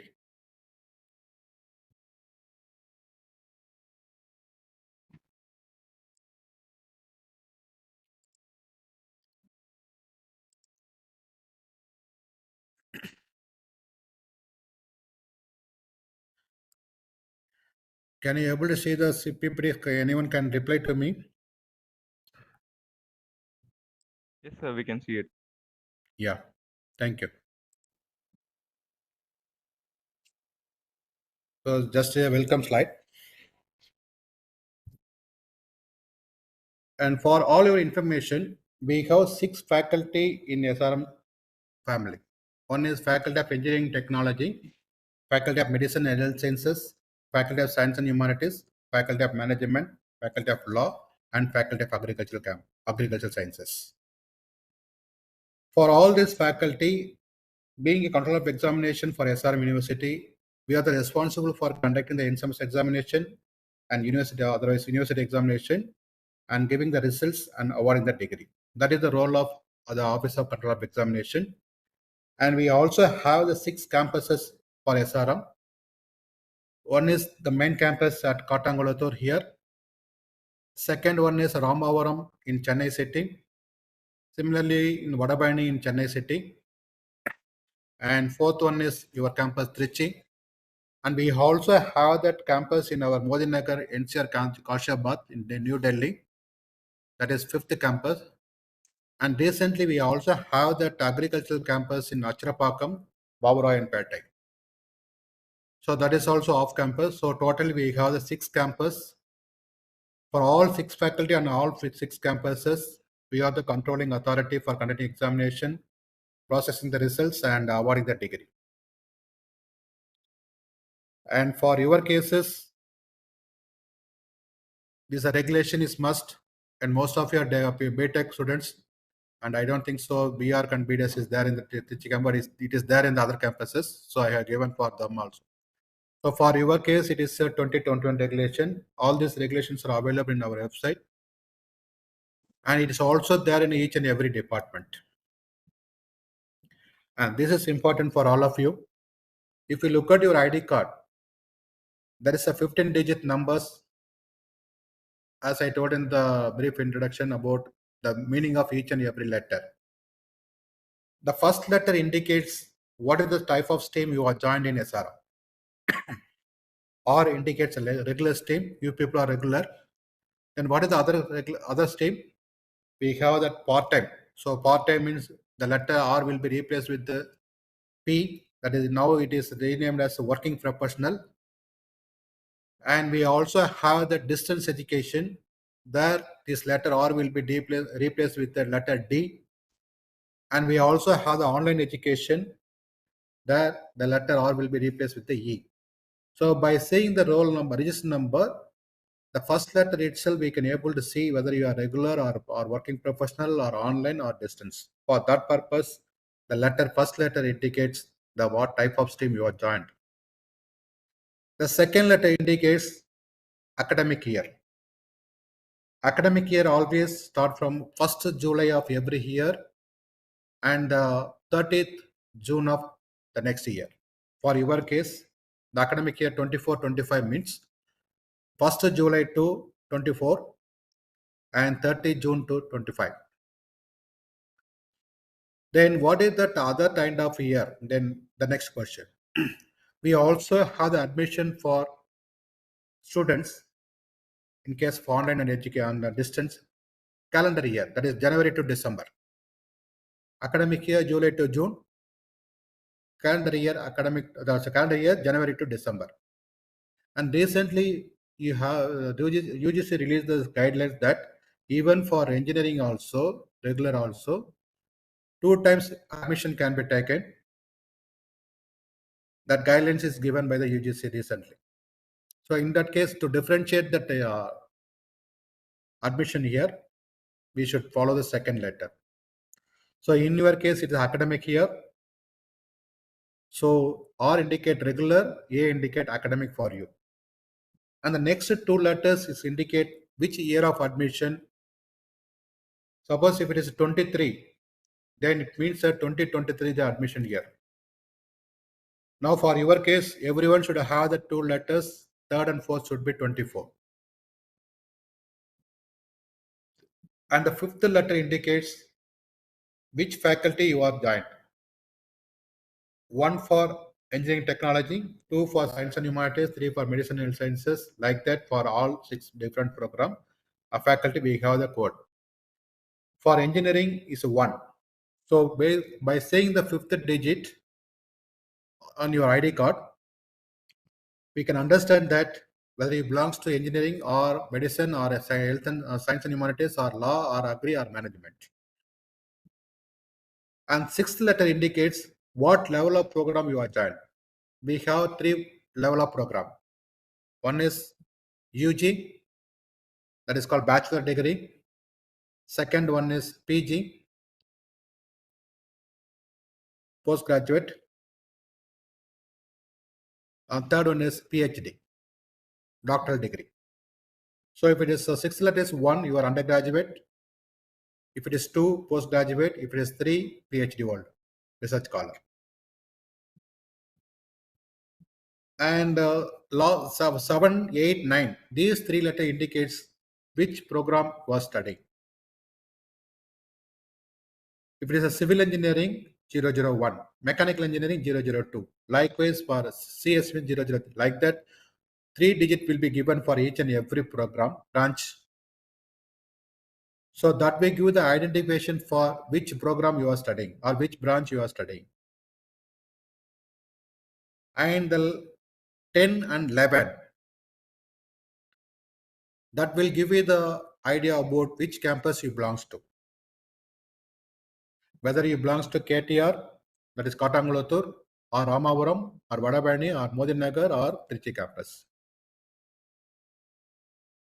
So these 2 letters decide about which campus you belongs to. And the last 4 digits is the serial number of the student, 0001, 0002. Like that, it is all the 4 digits are belongs to serial number of the students.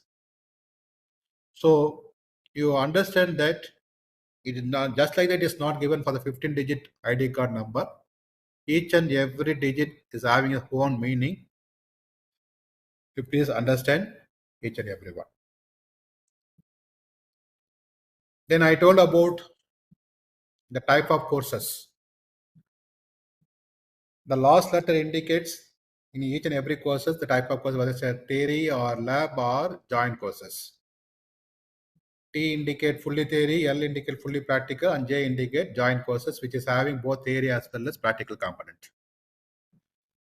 So for all the courses, the internal assessment is 60 marks and the NSMS is only 40%. For each and every courses, the faculty have the rights to decide about the component and the distribution of internal assessment in the course committee meeting. But once it is decided for this particular semester, it remains same for the entire duration of the semester. They should not change that in between. So this is how I told about the attendance. 75% is mandatory. Attendance code will be printed in your grade sheet. If you score 95 and above, H code, 85 to 94, 9, 75 to 84, 8, and below 75, L, that is lack of attendance. So if it is less than 75, you will not be permitted to write the examination. You must go through the summer courses, and there also you must maintain or get attain 70% for the particular course.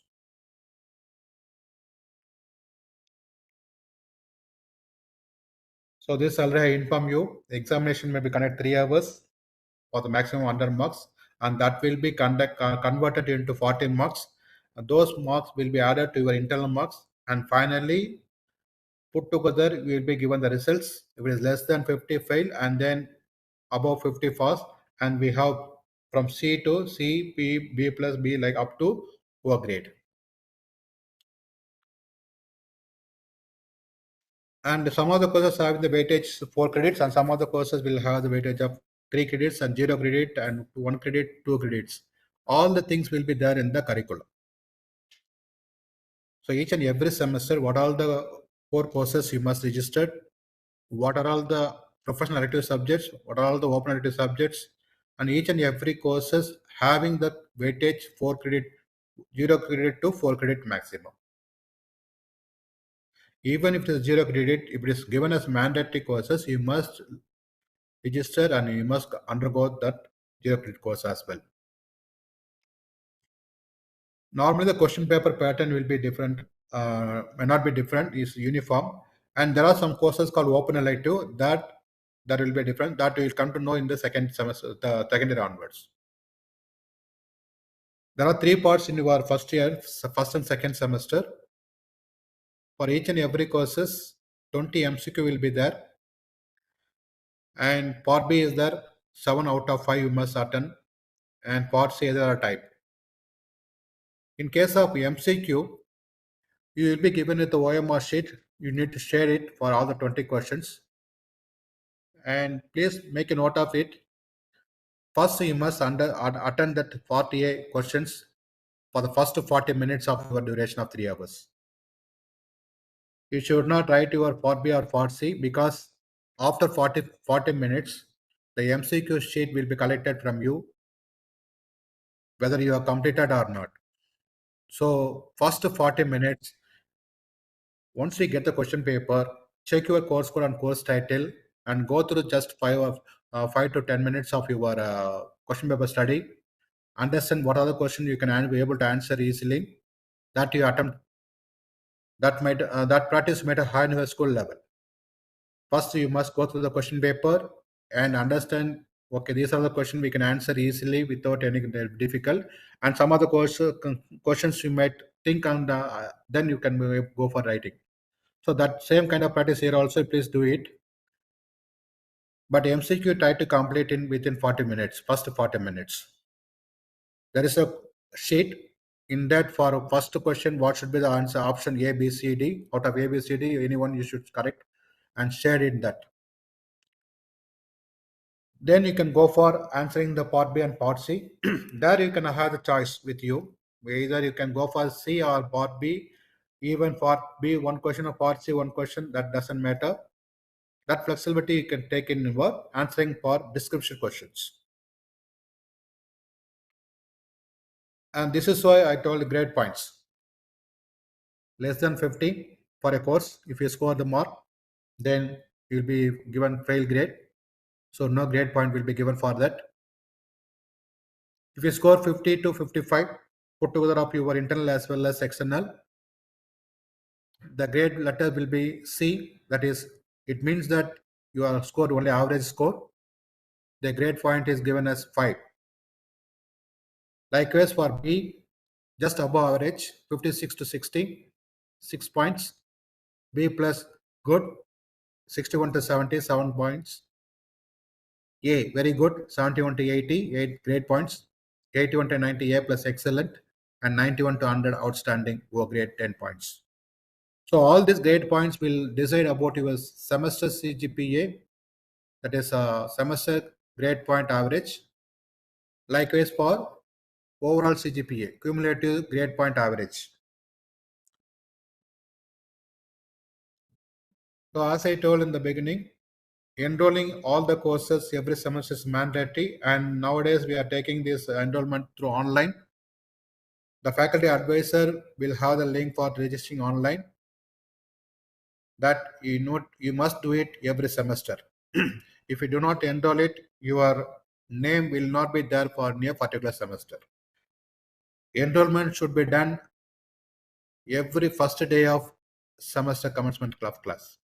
The second day onwards, class will start normally.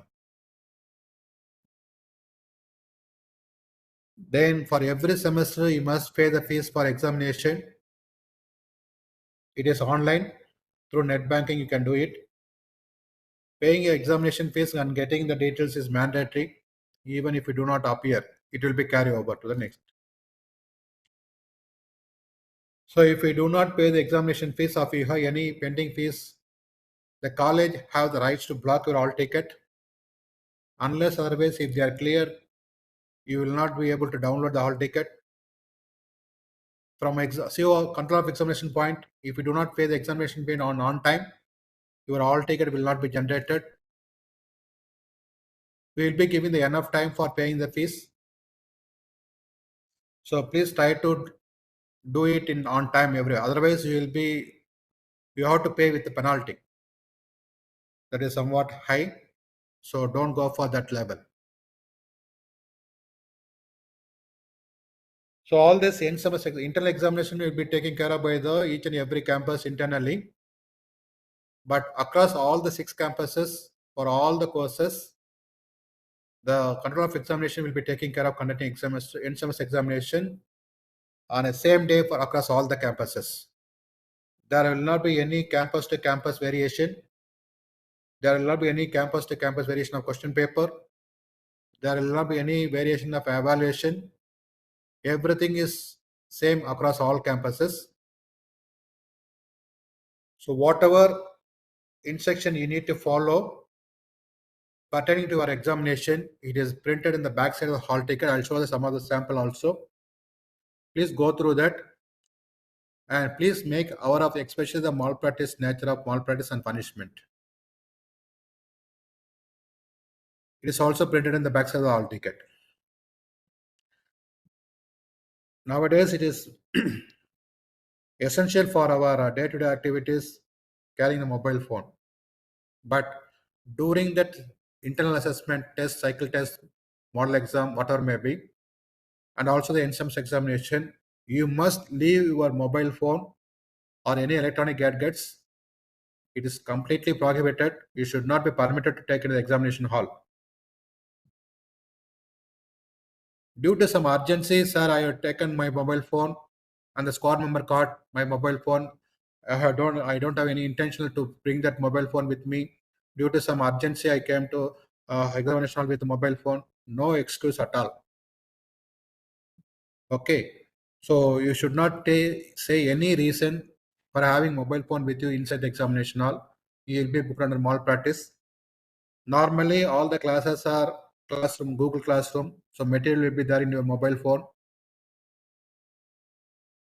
If it is materials are relevant to the examination, all the examination in the particular semester will be cancelled. Fortunately, if a mobile phone doesn't have any material or the material which you have in your mobile phone is not relevant to the examination, then the particular exam will be definitely cancelled. So be 100% careful before come to the examination hall. Deposit your bag and mobile phone in the bag deposit room safely, or better to don't bring your mobile phone. Keep it in your room itself if you are staying in hostel. Because the bag deposit room, they say that the valuable things should not be placed in your bag. We are not responsible for loss if it is lost, like that they used to say. We cannot blame them also, because every campus is conducting nearly 1,000 to 1,500 students every day. It is very difficult to manage for them also. So try to give the cooperation. Better you don't bring your mobile phone during the examinations, whether it's internal or external examinations. This is how the instructions are given on the back side of the hall ticket for all your 6 faculty of engineering or science or whatever maybe. It is there in the top. Please look at that. Starting from reporting the examinations hall for forenoon session and afternoon session, and till your submission of the answer booklet, all the details are given. See the last point, nature of malpractice and punishment. The link is given. It is also there on the website. So be careful in that. Don't try to involve any kind of cheating of your examination. Completely go through the instruction. This instruction will be given even orally also inside the examination hall by the hall superintendent. These are some of the routine expectation on the day of examination.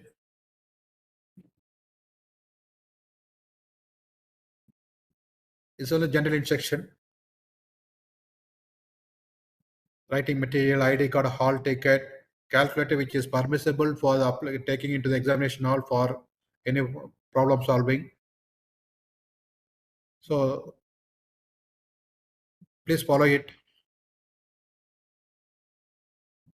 And as much as possible to don't ask any washroom before you come to the exam hall. Please complete all your washroom activities and then come to the hall.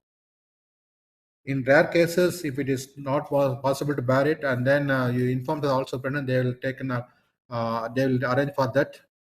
They'll accompany a person with you. Again, don't take it in advantage unless otherwise if you're not able to bear, then you tell. And some situation may be arise for not able to write the examination during the examination because of some accident or some fracture in the hand or something like that. Then don't worry about that. It should not happen to anyone. But I'm telling the provisions. There is a provision called the scribe. On behalf of you, someone can write the examination, but the someone is should not have the same stream of your examination. Engineering means engineering students should not be there as a scribe, and they should have the lower qualification. Now you are in first year means the student that the scribe should have at least +2 or 10th standard. That means whatever you are telling, they are able to write it. That is the only capacity they should have. They should not have any technical knowledge. That is one option is there. Suppose due to some reason, if you are not able to write the entire examination in all in the semester, if it is a genuine reason like met with accident or lost the parents, if you are going to appear for any sports event in the during the examination time, or the national level, international level competitions, technical or cultural, whatever may be, if it is matching with the examination schedule, you have that provision called first appearance. That means that particular semester subjects you need not write by the time. You can go ahead with the participation in the event. The next semester, this semester subject can be given, you can appear. By the time it will be considered as a first attempt, so that your classification degree will not get affected. So that provision is also there in the regulations. This is your answer booklet first page. There you need to write all your details. You should not write other than this particular page inside the answer booklet. Write your register number, name, because since it is a school level transmission of your level from school to college, in the school you need to, you use write your register number, roll number, or name and all in the answer booklet. But here you should not write inside the answer booklet. No remarks, no identification marks, no register number, no name. Only in the front page you should write all the details. If suppose by mistake, if you are writing your register number or name inside the answer booklet, again you will be booked at a malpractice and the particular subject will be cancelled.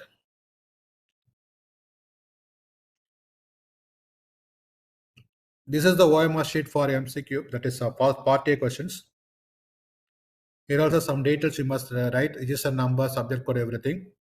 For all the answers, here it is given up to 100. Normally for your case 20 MCQ will be there.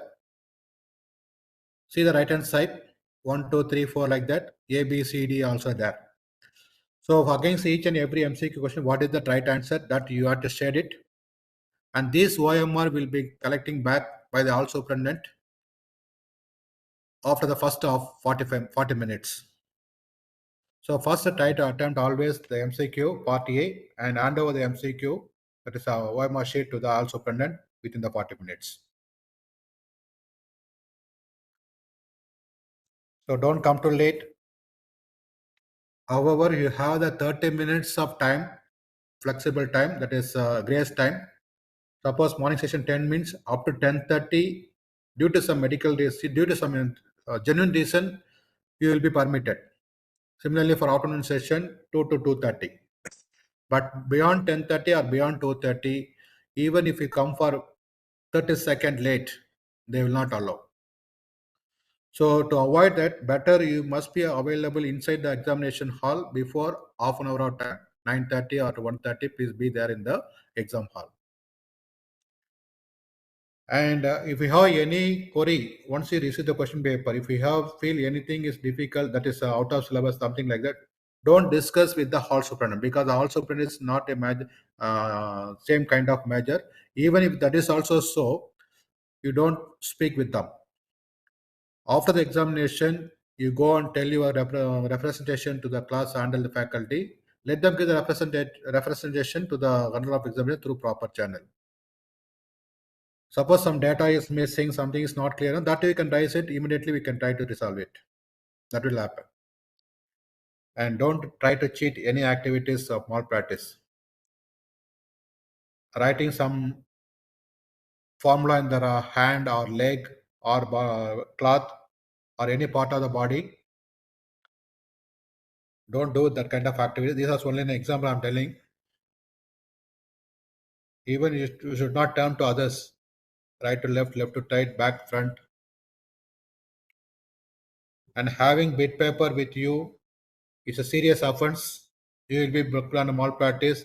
If the bit material is relevant to the examination, all examination in the particular semester will be cancelled, including the fully internal subjects.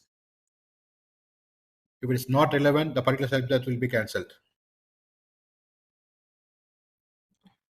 And all these electronic gadgets, except the permissible type of calculator, that is also list is also there in the website, and that will be displayed in the examination cell also. These are the calculator you can take to your exam cell, exam hall, like that it is there. Those things only will be allowed. All other electronic gadgets are examination hall.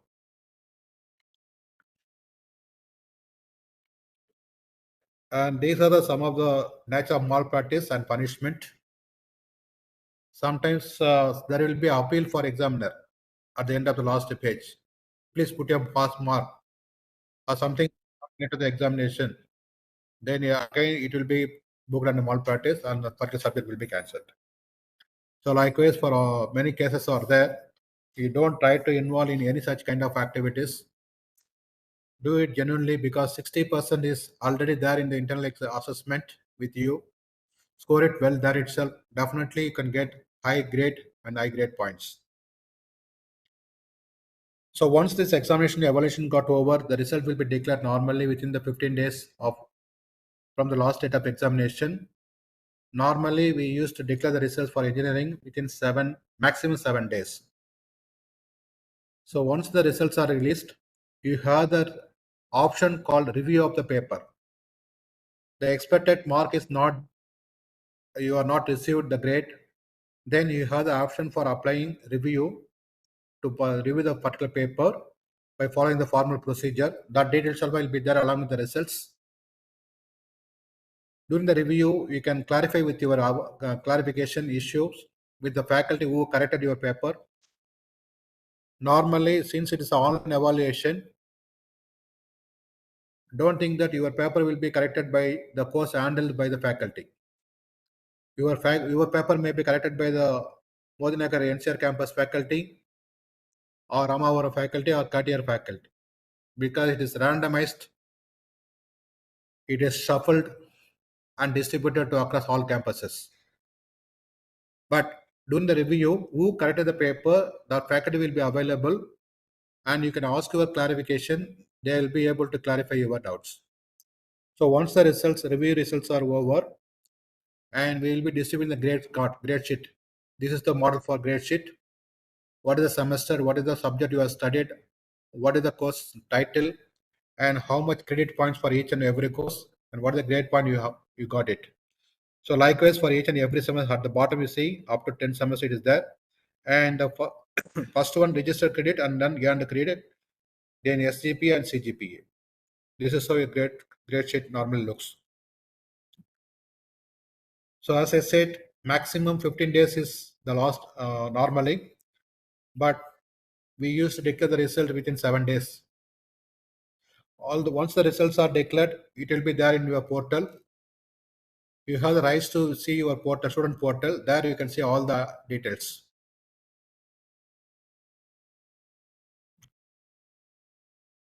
So these are the things just I wanted to convey to you all people in this induction program of first. So once again, on behalf of Control of Examinations, SRM Institute of Science and Technology, I welcome you all for joining our SRM family. we always used to say it's SRM family because this SRM family consists of 4 different category of people. Majority is yourself, that is student of SRM. Second one, faculty and parents. Third one, alumni, and fourth one, administrative people. So all these 4 category of people put together, we used to say SRM family. So you also now from this day onwards, that is start of the day onwards, you are also part of family as SRM. And so once you completed your degree, again you will be a part of SRM family as alumni. By chance, if you join as a faculty, again you will be a family of SRM, member of SRM. So a lot of scopes are there, and do well, study well, get to try to resolve or fulfill the dream of your parents and your own goal achievements,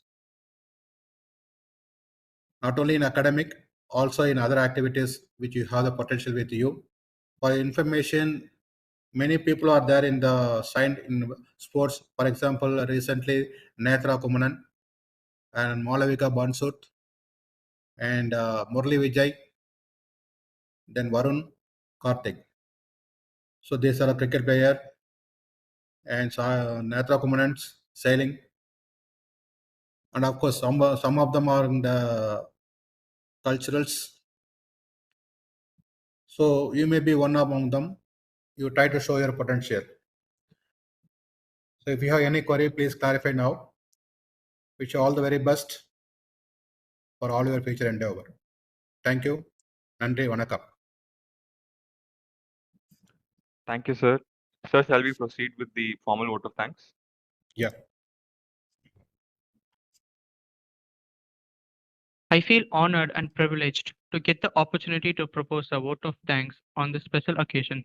First of all, I would like to thank our chief guest, Dr. K. Gunasekharan, for readily accepting our invitation and gracing the occasion with his presence.